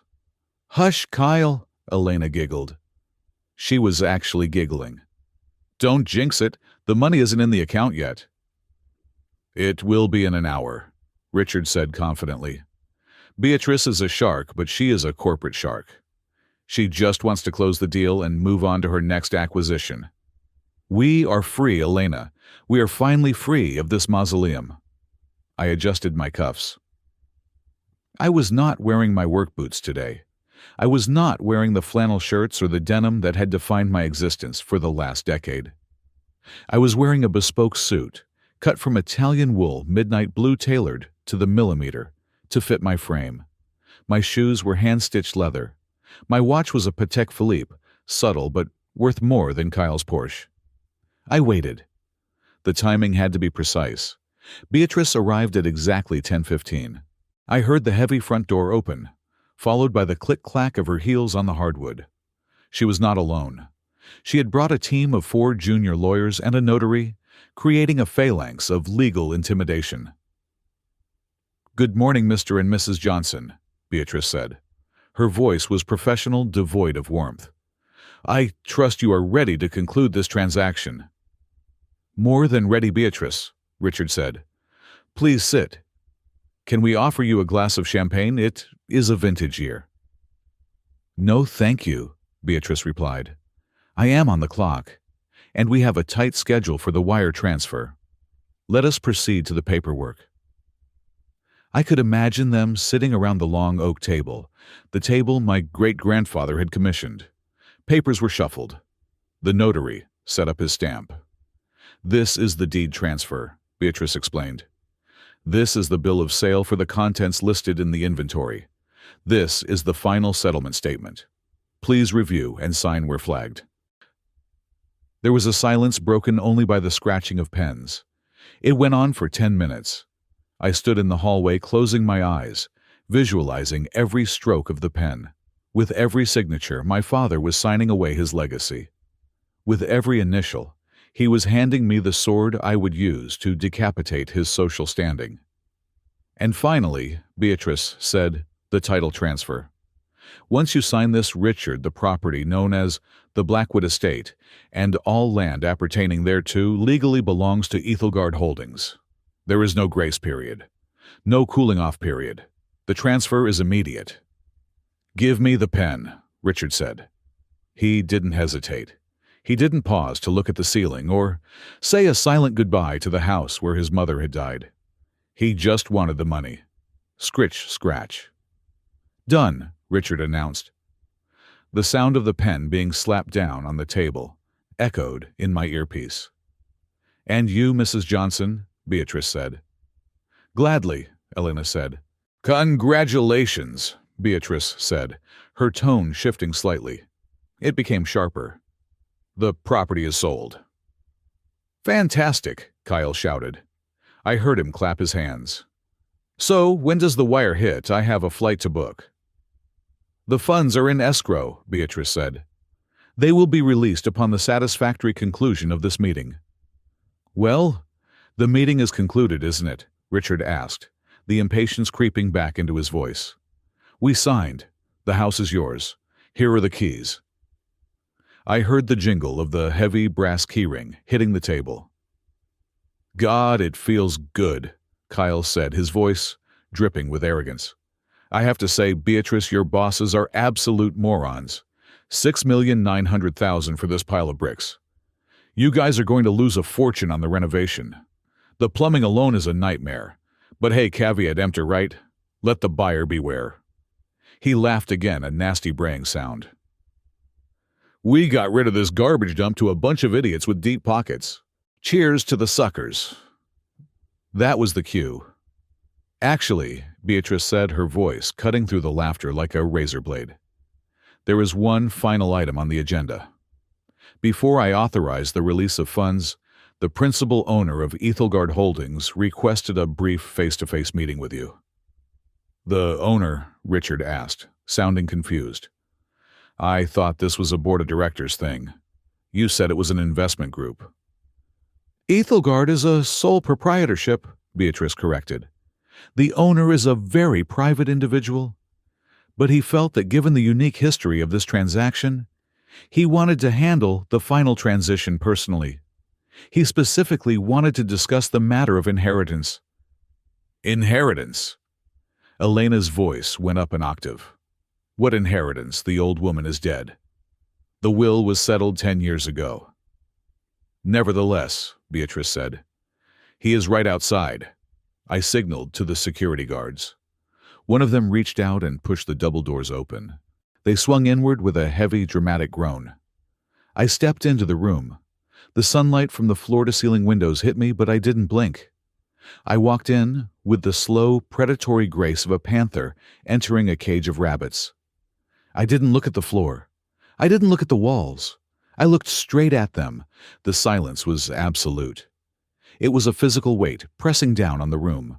I saw them frozen in a tableau of shock. Richard was halfway out of his chair, his mouth hanging open. Kyle was holding his champagne glass, halfway to his mouth, his eyes bugging out behind his stylish glasses.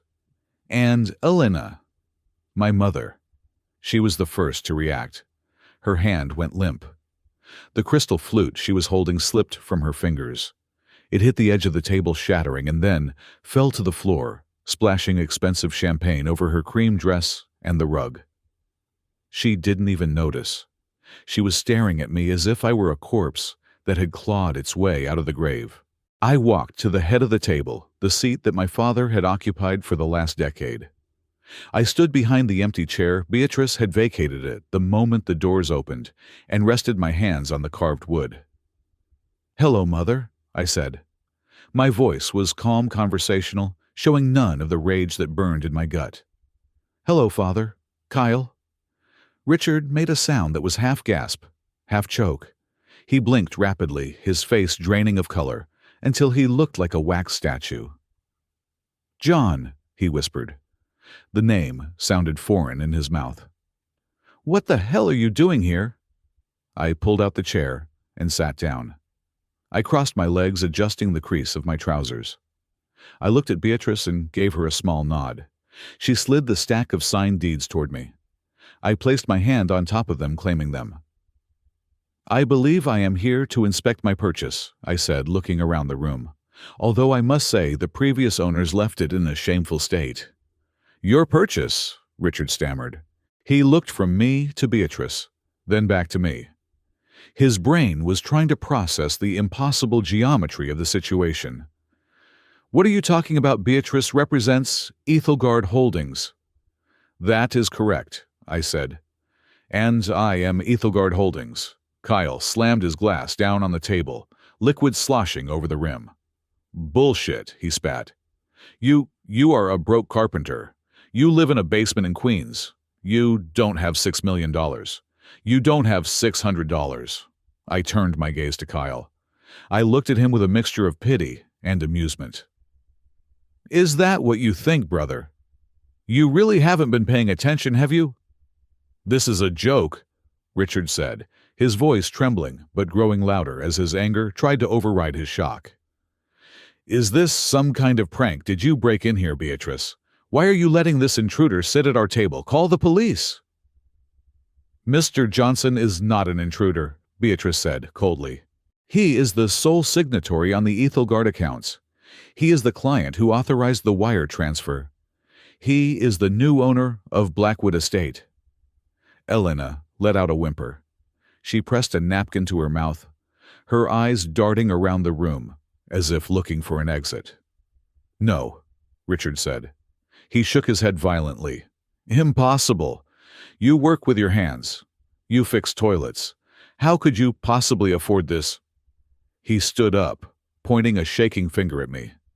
The veneer of the sophisticated patriarch cracked, revealing the nasty, small-minded man beneath.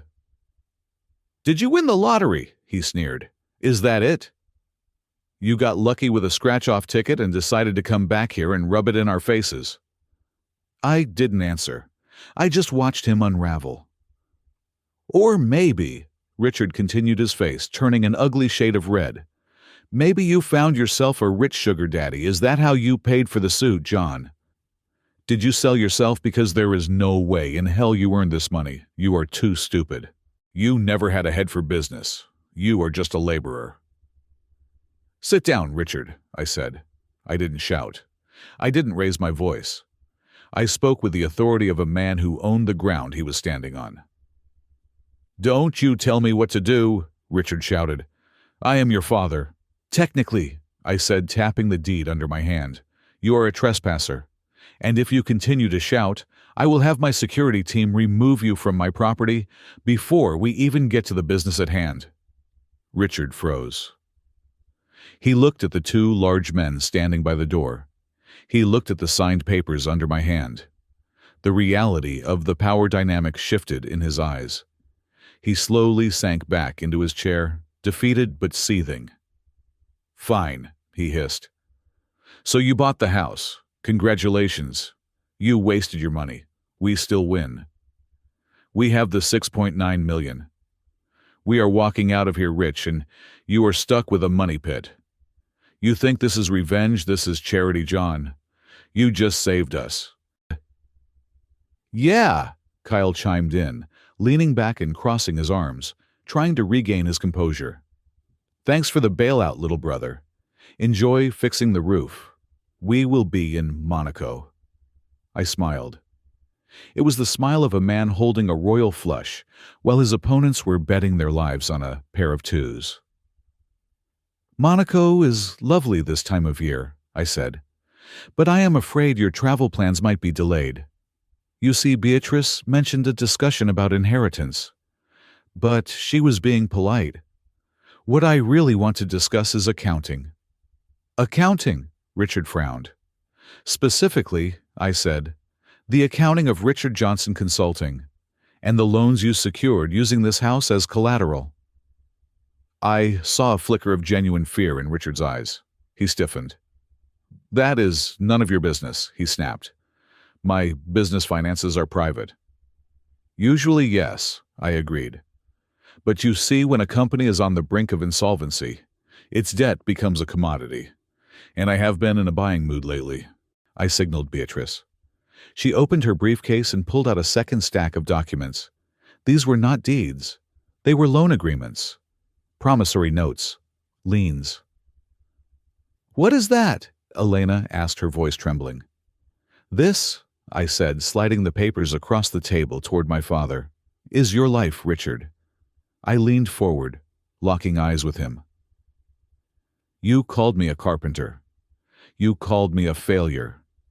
You called me a rent boy. But you are wrong. I am an investor. And for the last 6 months, I have been the only investor interested in you." I paused, to let the words sink in. "I own your business loans, Dad. I own your line of credit. I own your car lease. And as of 10 minutes ago, when you signed that deed, I executed a lien against the proceeds of this sale." Richard stared at the papers. His hands were shaking so hard, he couldn't pick them up. "The $6,900,000, I said softly. It is not going to Monaco. It is not going to your trust fund in the Cook Islands.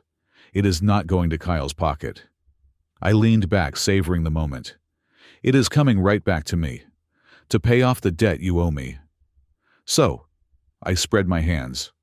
Thank you for signing the house over to me for free. I really appreciate the gift. Richard's face went gray.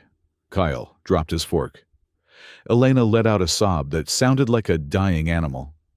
The trap had snapped shut, and the sound was sweeter than any music I had ever heard. The silence in the room was brittle, a thin sheet of glass waiting to be shattered.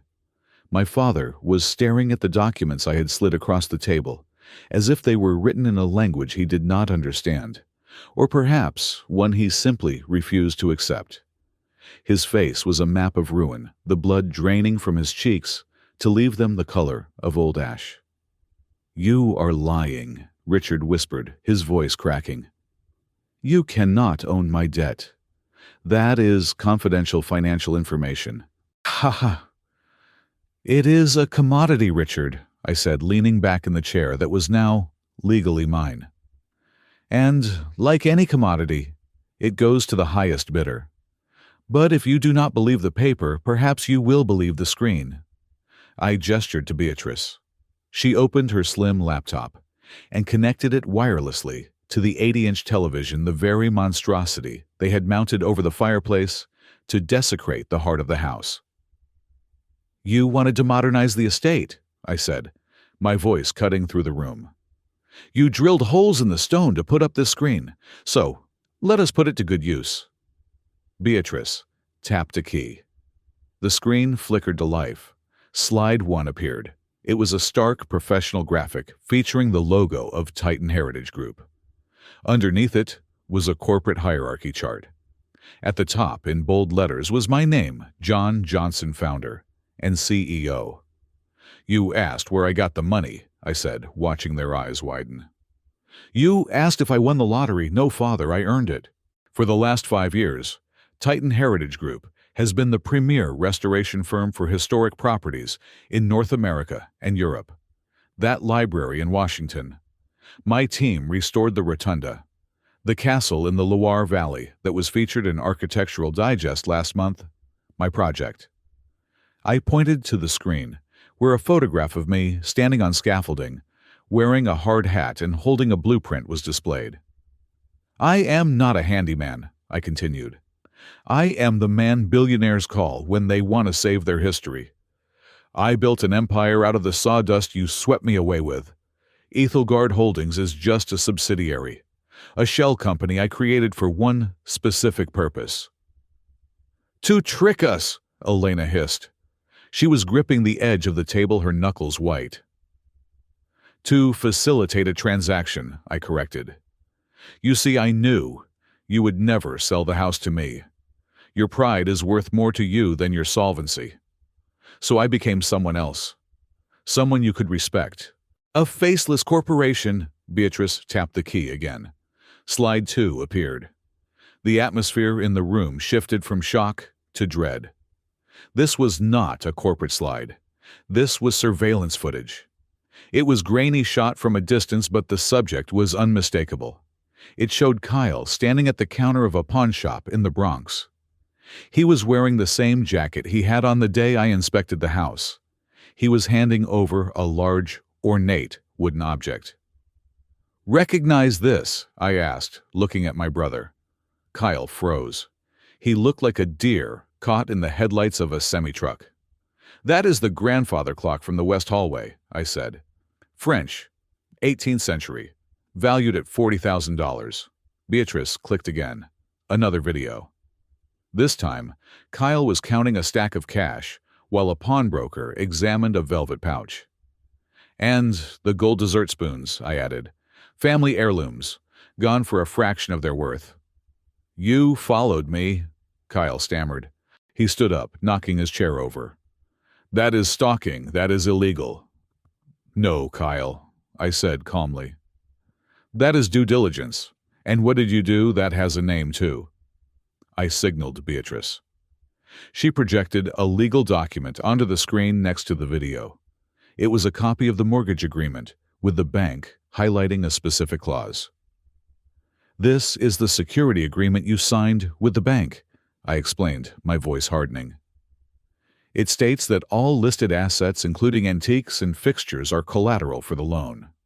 Removing them and selling them for cash while the property is under foreclosure threat is called dissipation of assets. It is also fraud. And given the value of the items, it constitutes grand larceny." I looked at Kyle, who was now trembling. "I have the receipts where I bought them back, Kyle. I have the video. I have the sworn statement from the pawnbroker. I can send this file to the district attorney right now. You would be looking at 5 to 10 years in a state penitentiary." Kyle slumped back against the wall, his bravado evaporating instantly. He looked at Richard. "Dad, do something." But Richard couldn't do anything. He was staring at slide 3, which had just appeared on the screen. It was a flowchart, a simple, brutal diagram of money. On the left side was a box labeled Ethelgard Holdings. An arrow pointed to a box in the middle labeled Escrow Account. The number $6,900,000 was written in green. "This is the money I just wired," I said. "Real money. My money." From the escrow box, an arrow pointed down to bank mortgage payoff. That took $5 million out of the pot. "The bank gets their cut first," I said. "That leaves $1.9 million. That is the equity you thought you were walking away with today. That is the money for Monaco." "Yes," Richard said, a desperate hope flaring in his eyes. "That is our equity. It belongs to us." "Look at the red line, Richard," I said softly. On the screen, a thick red arrow shot out from the escrow box, bypassing the Johnson Family Trust, and landed squarely in a box labeled Shadow Capital, Creditor Lien. "I told you I bought your debt," I said. "Shadow Capital is me. I filed a UCC lien against you 3 weeks ago. It is a prioritized claim. It means that before you see a single penny of profit from this sale, you have to pay your debts to me." I stood up and walked to the screen, tracing the red line with my finger. The $1.9 million in equity moves from the escrow account directly to Shadow Capital to satisfy the $1.5 million in business loans plus interest plus penalties. And the remainder, well, that covers the legal fees, the private investigator fees, and the cost of buying back the items Kyle stole. I turned around to face them. "The balance is zero. Actually, it is negative. You still owe me about $4,000, but I am willing to write that off as a charity donation." The room was silent. You could hear a pin drop on the rug my mother had stained with champagne. "So," I said, a cold smile touching my lips. "It is a wash. I paid $6.9 million for the house.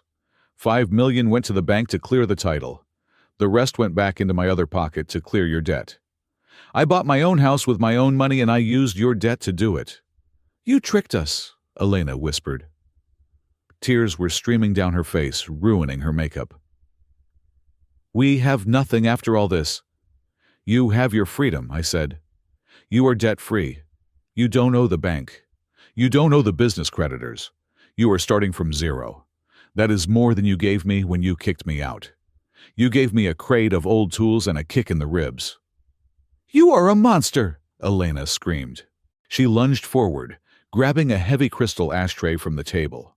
But one of my security guards stepped in and gently but firmly blocked her path. "We gave you life.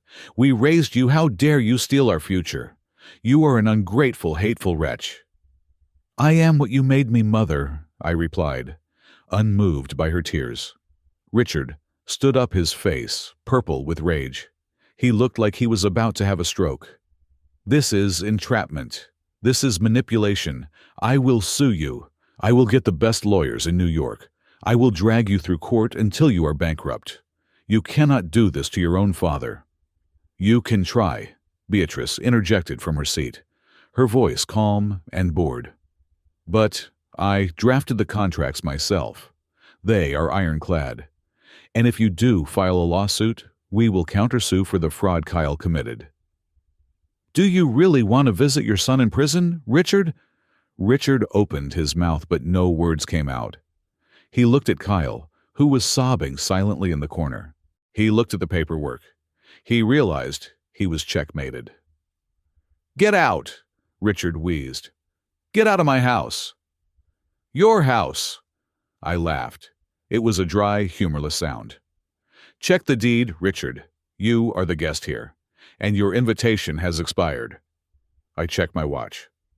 "You have 30 minutes to vacate the premises. My security team will escort you to your cars. You may take your personal clothing. Anything else stays. If you try to take a single piece of silverware, a single painting, or even a towel, I will press charges." "You can't be serious," Kyle sniffled. "Where are we supposed to go?" "I hear the motel on Route 9 has vacancies," I said. "It is affordable. You might need to get a job, though. I hear they are hiring carpenters." I turned my back on them. I was done with the money. I was done with the business. The financial destruction of the Johnson family was complete. But there was one piece of business left. The most important piece. "Beatrice," I said over my shoulder. "Cut the feed on the screen." The TV went black. I walked toward the fireplace. The white drywall box loomed over me, a symbol of their superficiality, their desire to cover up the past with cheap, modern filler. "There is one more thing," I said, my voice dropping to a lower register. "You asked why I did this. You think it was about the money. You think I wanted the satisfaction of bankrupting you." I stopped in front of the fake wall. "That was just a bonus," I said. "The reason I bought this house is because you stole something from me. Something that didn't belong to you." "We didn't steal anything," Richard shouted. "The will was legal. The lawyer read it." "You burned the paper," I said, turning to look at him. "I heard you in the basement 10 years ago. You and Mom. You laughed about burning her holographic will. You thought that because you turned the paper to ash, the truth was gone." Richard's eyes went wide. "You heard that?" "I heard everything," I said. "But you made a mistake. You thought the will was the only thing she left." I reached out and touched the smooth, painted surface of the drywall. "You covered this up because it was inconvenient," I said. "Just like you covered up her memory. Just like you covered me up." I signaled to the security guard standing by the door. He nodded and reached into a long black duffel bag he had brought in with him. He pulled out a heavy, long-handled sledgehammer. The steel head glinted in the sunlight. The family gasped. Elena screamed again, terrified. "What are you doing?" Richard yelled. "Are you crazy?" I took the sledgehammer. It felt heavy and good in my hands. It felt like judgment. "You built a lie over the truth," I said, swinging the hammer back over my shoulder. "And now I am going to tear it down." "No," Kyle shouted, taking a step forward. "That TV cost $5,000. I didn't hesitate. I put my hips into the swing, channeling 10 years of anger, 10 years of sleeping on floors, 10 years of being the invisible son. Crash. The hammer impacted the center of the drywall right below the TV screen. The sound was explosive. Dust and chunks of white plaster sprayed into the air. The television screen cracked a spider web of fractures spreading across the glass. "John, stop!" my mother shrieked. I swung again. Crash. A massive hole opened up in the false wall. I could see the dark stone of the original fireplace underneath. I could see the oak mantel. "She told me this house needed someone who would listen to it," I grunted, swinging a third time. Crash. The drywall crumbled, the metal studs bent.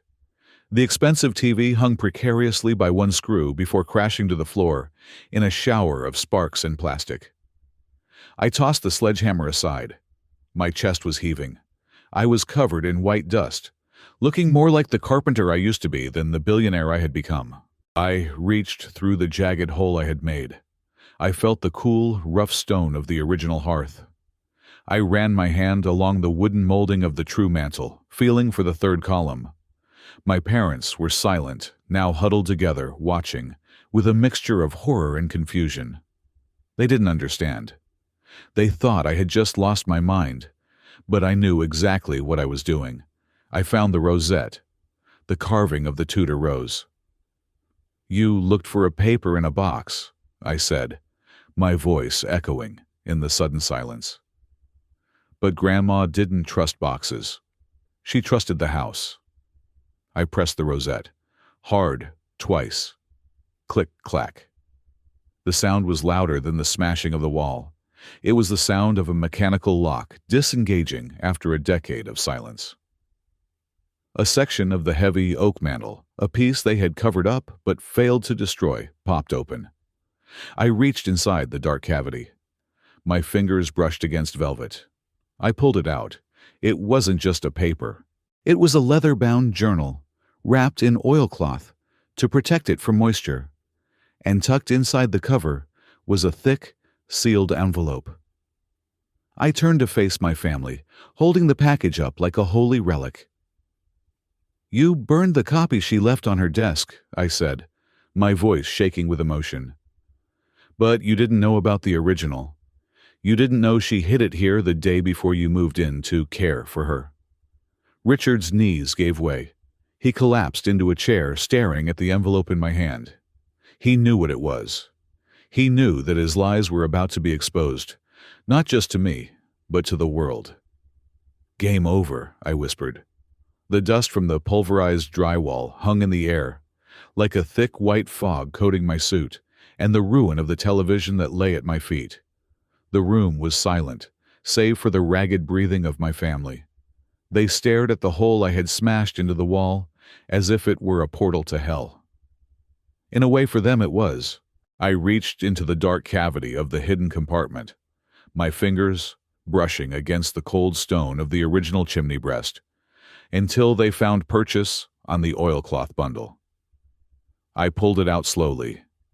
It was heavy, weighted not by gold or jewels, but by the density of the truth it contained. I walked back to the head of the table, placing the bundle down on the polished oak. I unwrapped the oilcloth with deliberate, agonizing slowness. Inside were two items: a black leather-bound journal, its cover cracked with age, and a thick, cream-colored envelope sealed with red wax. "What is that?" Richard whispered. His voice was no longer booming. It was the thin, reedy sound of a man watching the guillotine blade rise. "This," I said, picking up the envelope, "is the ghost you tried to exorcise." I broke the wax seal. It snapped with a sharp crack that echoed in the room. I pulled out the folded parchment. The paper was yellowed, but the ink was dark and steady. Grandma Edith had a firm hand, even at the end. "I, Edith Marie Johnson, being of sound mind and body." I began to read aloud, my voice steady. "Do hereby revoke all former wills and codicils, and declare this to be my last will and testament." I looked up at them. Elena was shaking her head frantically. "No, that is fake.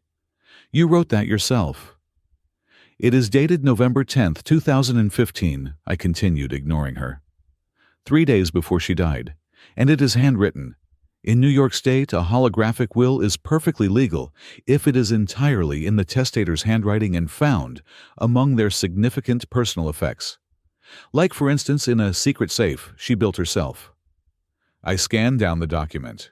"I leave the entirety of my estate, including the property known as the Blackwood Estate, all contents therein, and the residue of my financial accounts to my grandson John Johnson."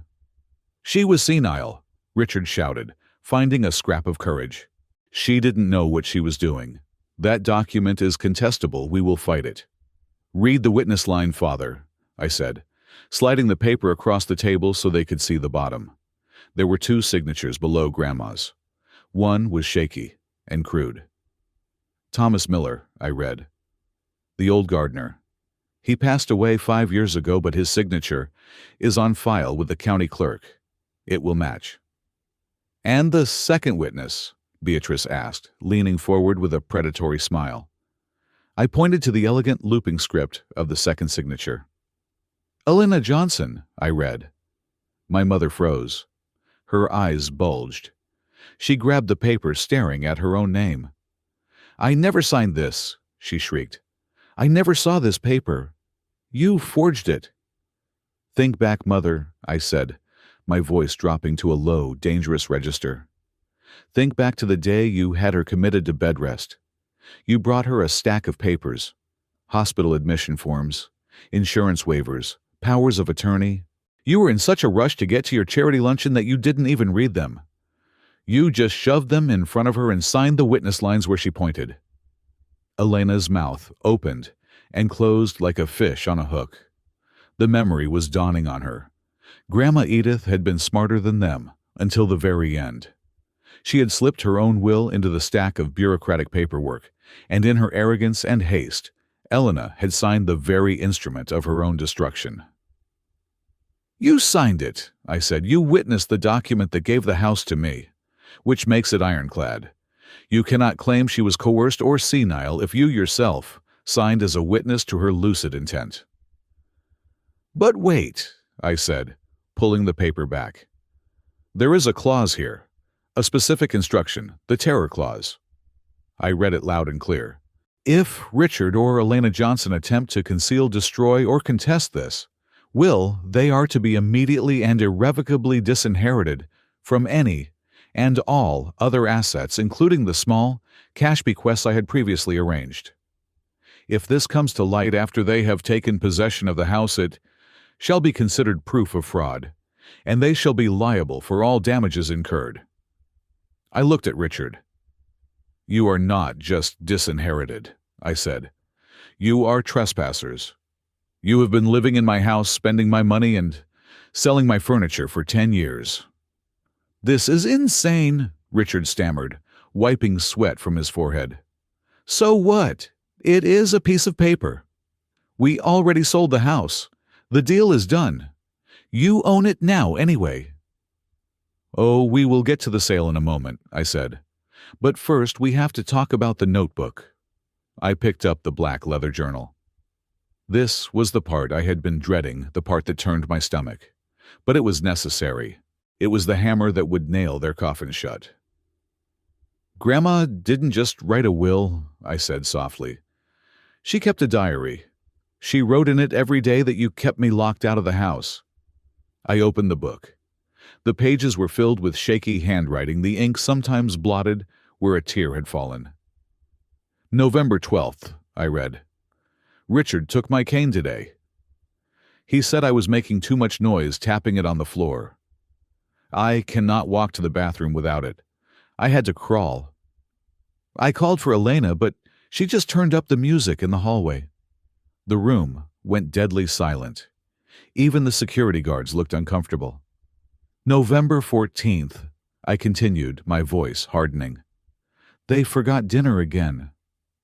I asked the nurse for soup, but she said Richard gave orders to limit my intake because I was making a mess. I am so hungry. I drank water from the flower vase on the nightstand." "Stop it," Elena whimpered. She covered her ears with her hands. "Stop it." November 15th. I read shouting now, forcing them to hear every word. John came to the door. I heard him arguing with the guards. I tried to scream to tell him I was here, but I was too weak. Richard came in later. He told me John had left. He told me John didn't care about me. He told me my grandson was waiting for me to die so he could sell my jewelry. I know it is a lie, but it hurts so much. I slammed the book shut. The sound was like a gunshot. "You didn't just steal the house," I said, my voice shaking with a rage that threatened to consume me.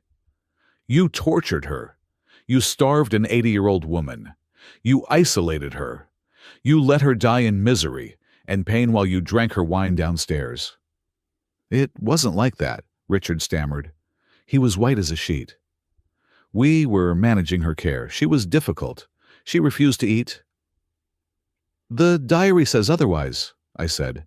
"And coupled with the testimony of the nurses I have tracked down, yes, I found them. And they were very willing to talk to avoid prosecution. This is not just elder abuse. This is depraved indifference. This is manslaughter. I looked at Elena. She had collapsed onto the floor, her expensive dress pooling around her like a shroud. She was sobbing a high-pitched, keen sound. "Please," she begged. "Please, John. We are your parents. You can't send us to jail. We made mistakes. But we loved her in our own way." "You loved her money," I spat. "And now you are going to pay for it." Richard turned on her. The rat was cornering itself. "It was her idea," Richard shouted, pointing a shaking finger at his wife. "She was the one who fired the good nurses. She was the one who said Mother was a burden. I just went along with it to keep the peace. You can't blame me for Elena's cruelty." "You coward," Elena hissed, looking up at him with venomous eyes. "You were the one who burned the papers in the incinerator. You were the one who laughed about it." "Enough!" The shout came from Kyle. He had been standing in the corner, paralyzed by the revelations. But the prospect of prison had snapped something in his primitive brain. He looked at the evidence on the table. The will, the diary, the laptop with the video of his theft. "You are ruining everything," Kyle screamed. His face was twisted into a mask of pure hate. He grabbed a heavy bronze statue from a side table, a statue of blind justice, ironically, and lunged at me. "I will kill you," he roared. "You little rat!" He covered the distance in 2 strides, raising the heavy metal object to smash my skull. I didn't move. I didn't flinch. I didn't have to. My security detail moved with the speed of trained professionals. Before Kyle could bring his arm down, the guard on my left stepped forward and drove a fist into Kyle's solar plexus. The air left my brother's lungs with a sickening whoosh. As he doubled over, the guard swept his legs out from under him. Kyle hit the floor face first with a bone-jarring thud. The bronze statue skittered across the hardwood. Before he could scramble up, the guard had a knee in his back and was zip-tying his hands behind him. "Get off me!" Kyle screamed, thrashing against the floor. "Dad, help!" Richard didn't move. He was staring at the diary, his mind racing, trying to find a way out of the trap. I looked down at my brother pinned to the floor like a specimen. "Assault with a deadly weapon," I noted calmly. "Add that to the list, Beatrice." "Noted," Beatrice said. She stood up and adjusted her glasses. She looked at Richard and Elena, who were now completely broken. "Now," Beatrice said, her voice cutting through the chaos like a gavel, "let us discuss the financial implications of this discovery. This is where it gets very interesting for my client, and very unfortunate for you." She picked up the deed they had just signed. "You just signed a contract to sell the Blackwood estate to Ethelgard Holdings for $6,900,000, she said. "However, based on this valid holographic, will Richard and Elena Johnson never held the title to this property. You cannot sell what you do not own." Richard looked up, confused. "So the sale is void. We just walk away." "Not quite," Beatrice smiled. It was a terrifying smile. "Under the law, the transaction is considered void ab initio, invalid from the start. However, the funds have already been wired to the escrow account." She tapped the table. "Since the seller, you had no right to sell the property. The payment provided by the buyer, John, was made under fraudulent pretenses initiated by you. Therefore, the court will order the immediate return of the purchase price to the buyer." Richard's eyes went wide. "What? The $6,900,000, Beatrice explained slowly, as if talking to a child. "It does not go to pay your debts. It does not go to the bank. It comes back to John. He keeps his money." "But," Richard stammered, his brain misfiring, "but the debt? You said you bought the debt." "The lien." "Ah, yes," I stepped in. "The debt." I walked around the table and stood right in front of him. "I bought your business debt, Richard. Those are valid separate contracts. You borrowed money from banks. I bought those notes. You still owe that money. The fact that the house sale fell through doesn't cancel your business loans." I leaned in close. "So here is the situation. You don't have the house, it is mine by inheritance. You don't have the $6,900,000 that returns to me, because the sale was fraudulent. But you still owe shadow capital, which is me, $1.5 million. And you have no assets, no home, and no income. Richard made a gagging sound. He clutched his chest. The magnitude of the ruin was finally hitting him. You are bankrupt, I said. Completely and utterly. But it is worse than that. I pointed to the diary and the will. When the police arrive, and they are 5 minutes away, they are going to arrest Kyle for grand larceny and assault. They are going to arrest you and Elena for fraud forgery and elder abuse. The district attorney is going to love this diary, Richard. Juries hate people who starve grandmothers. No, Richard whispered. No, John, you can't. We are family. Family? I laughed a harsh barking sound. Family is the people who take care of you. You are just the people who lived in my house. I turned to the security guards. Take Kyle outside and hand him over to the officers, I ordered. And keep an eye on these two until the police come up the driveway. John, Elena screamed, crawling toward me on her knees. She grabbed the hem of my pants. John, please. I will do anything. I will be your maid. I will clean the house. Don't let them take me to prison. I looked down at her. I felt nothing, no pity, no sadness, just a cold, clean sense of completion. I already have a maid, I said, stepping away from her grasp, and she knows how to treat antique furniture. I walked over to the broken wall. I picked up the sledgehammer again, weighing it in my hand.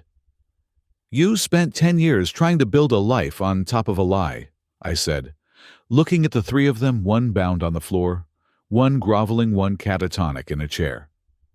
You thought you were the royalty of Blackwood, but you were just termites. And I just fumigated the place. Sirens began to wail in the distance, getting louder with every second. The blue and red lights flashed against the windows, illuminating the dust-filled room. It is over, I said. Get out of my house. I turned my back on them and looked into the dark hole of the fireplace toward the darkness where Grandma had hidden the truth. We got them, Grandma, I thought. We got them all. The flashing blue and red lights that washed over the drawing room walls were the only illumination now pulsing in a rhythm that matched the frantic beating of my family's hearts. The sirens had cut out, replaced by the heavy crunch of tires on gravel and the slamming of car doors. It sounded like an invasion, but to me it sounded like a cleaning crew. Beatrice walked calmly to the front doors and threw them open. A dozen officers swarmed into the hallway. They were not just the local patrol. There were men in suits from the Economic Crimes Unit and uniformed officers from the Major Case Squad. Beatrice had been very thorough in her filing. She had not just reported a theft. She had handed them a dossier of a decade-long criminal conspiracy on a silver platter. Leading the pack was Detective Miller, the man who had been my shadow, the private investigator who had captured every illicit sale and every pawnshop transaction. He was wearing his badge now, clipped to his belt. He walked straight up to me and nodded. "We have it from here, Mr. Johnson," Miller said. He turned his attention to the corner of the room, where my security guard was still holding Kyle face down on the floor. "Kyle Johnson," Miller asked, his voice booming in the high-ceilinged room. "Get off me!" Kyle screamed into the rug. "Do you know who I am? My father owns this town." "Your father doesn't even own the chair he is sitting in," Miller said dryly. He signaled to two uniformed officers. "Get him up." They hauled Kyle to his feet. He looked pathetic. His expensive blazer was torn at the shoulder, his hair was a mess, and his glasses were hanging off one ear. "Kyle Johnson," Miller recited, pulling out a pair of steel handcuffs. "You are under arrest for grand larceny, dissipation of assets during a secured transaction wire fraud, and assault with a deadly weapon. You have the right to remain silent." "Dad," Kyle shrieked as the cuffs clicked tight around his wrists. "Do something, tell them it is all a mistake," Richard didn't answer. He couldn't. He was staring at the second group of officers who were surrounding the table, where the diary and the will lay open. A female detective picked up the diary with a gloved hand. She read a page, her face twisting in disgust. She looked at Richard and Elena. "Richard Johnson. Elena Johnson," she said. Her voice was ice cold, the voice of a woman who had seen too many victims to have any patience for predators. "Based on the evidence provided in the sworn affidavit of the deceased Edith Johnson and the corroborating testimony of former staff, you are both under arrest." "Arrest," Richard whispered.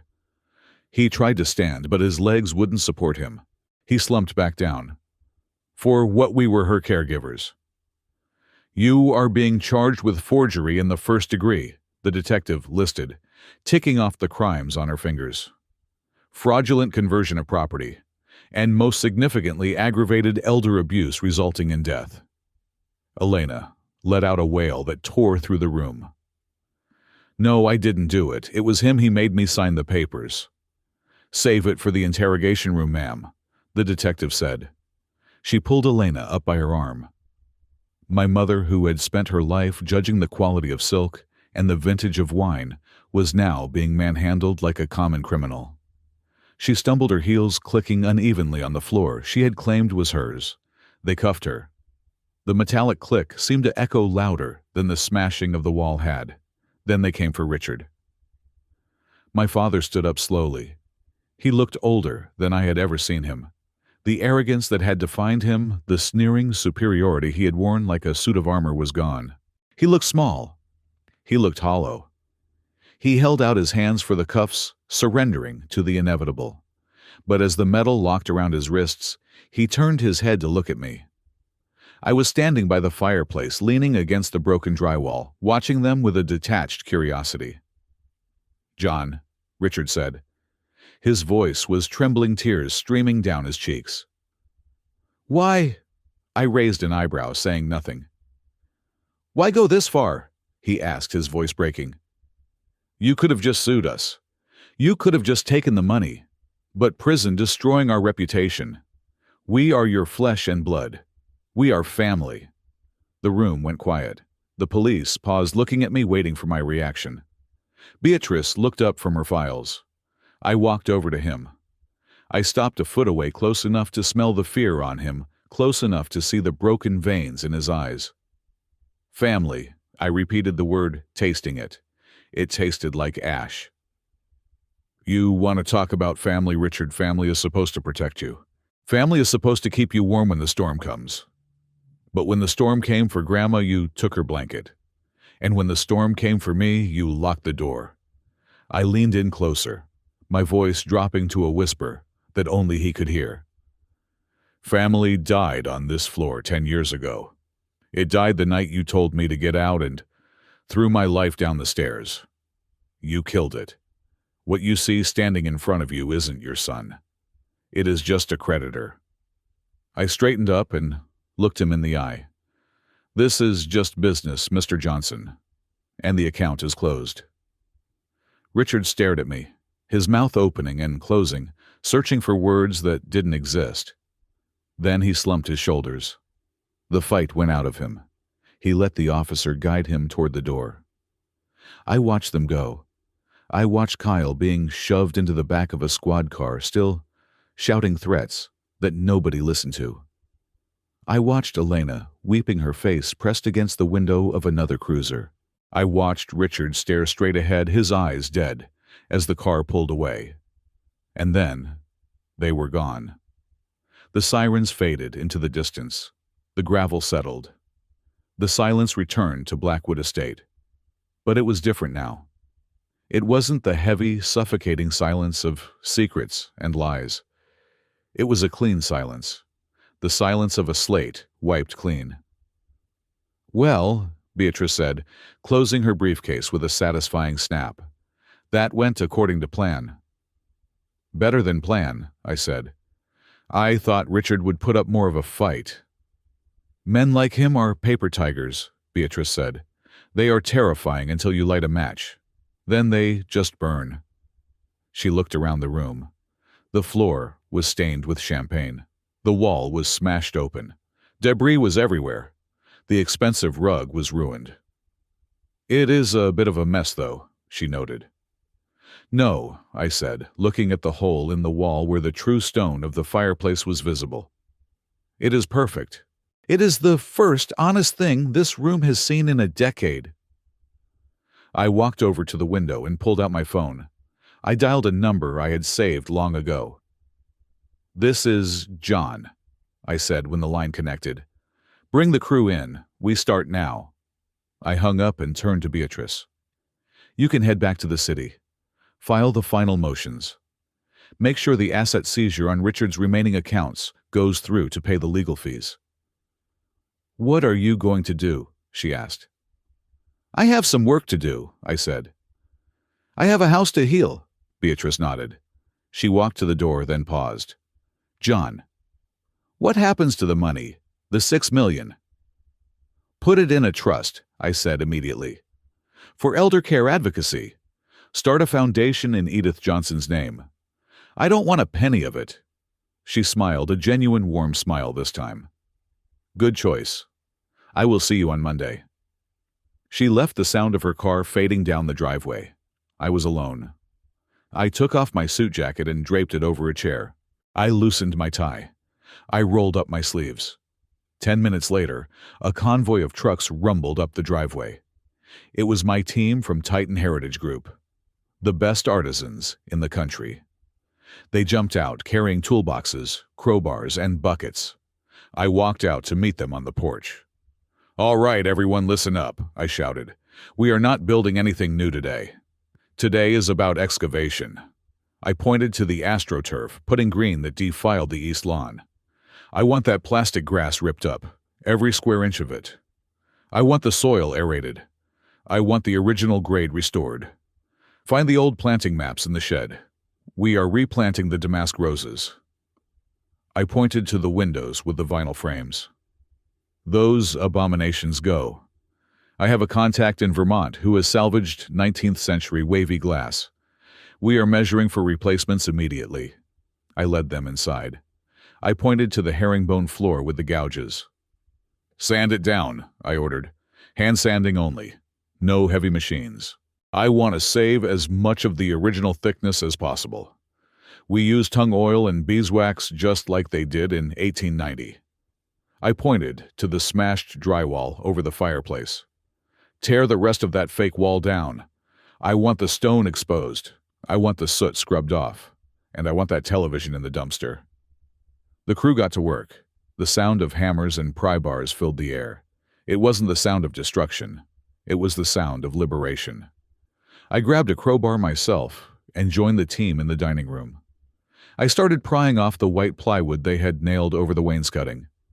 With a groan of timber, the white panel came away. Underneath, the quarter-sawn oak was dark, dusty, but intact. It was beautiful. "Welcome back," I whispered to the wood. We worked for hours. The sun began to set, casting long, golden shadows across the estate. The house was noisy, dusty, and chaotic, but it felt alive. It felt like it was taking its first deep breath in years. I stepped away from the work for a moment. I needed air. I walked up the grand staircase, my hand trailing along the banister I had polished as a boy. I walked down the hall, past the empty bedrooms that had housed my tormentors, and opened the door to the balcony that overlooked the rear gardens. The air was cool and smelled of impending rain and freshly turned earth, where the crew was already ripping up the astroturf. I looked out over the property. The shadows were lengthening, stretching toward the river. I reached into my pocket and pulled out the key ring Richard had thrown on the table. But I ignored the shiny new brass keys he had made. I fingered the old iron skeleton key that was attached to the ring, the key to the original front door. The one key they hadn't bothered to replace because the lock was too tricky. It was heavy and cold. It felt like an anchor. I closed my eyes. For a moment, just a fleeting heartbeat, I felt a presence beside me. I smelled lavender soap and sawdust. I felt a thin, frail hand rest on my shoulder. "You did good, John," the wind seemed to whisper. "You listened." I opened my eyes. There was no one there, just the swaying trees and the enduring stone of Blackwood. But the weight in my chest, the anger that had fueled me for 10 years was gone. It had evaporated like the morning mist. I wasn't the vengeful son anymore. I wasn't the creditor. I wasn't the outcast. I was the caretaker. I looked down at the key in my hand. The metal caught the last ray of the setting sun, gleaming with a dull, honest light. They thought they could bury the truth under drywall and greed, I said to the empty air, my voice calm and final. But they forgot the first rule of carpentry. If the foundation is rotten, the roof will always fall. You can't paint over a lie. I squeezed the key tight. I am just the man holding the hammer. I turned back toward the open door, toward the sound of sanding and laughter, toward the future. I walked back inside to build something that would last. Thank you so much for listening to this story of justice and restoration. It has been a long journey, and I hope you felt every moment of it. I would love to know where you are tuning in from today. Are you listening from a workshop, a car, or the comfort of your own home? Drop a comment below and let me know your location and what you thought of John's revenge. If you enjoyed seeing the greedy get what they deserve, please make sure to subscribe to the Calm Revenge Stories channel. Like this video to help us grow, and smash that hype button so this story can reach even more people. Your support means the world to us. Stay safe, and remember, the truth always comes out in the woodwork.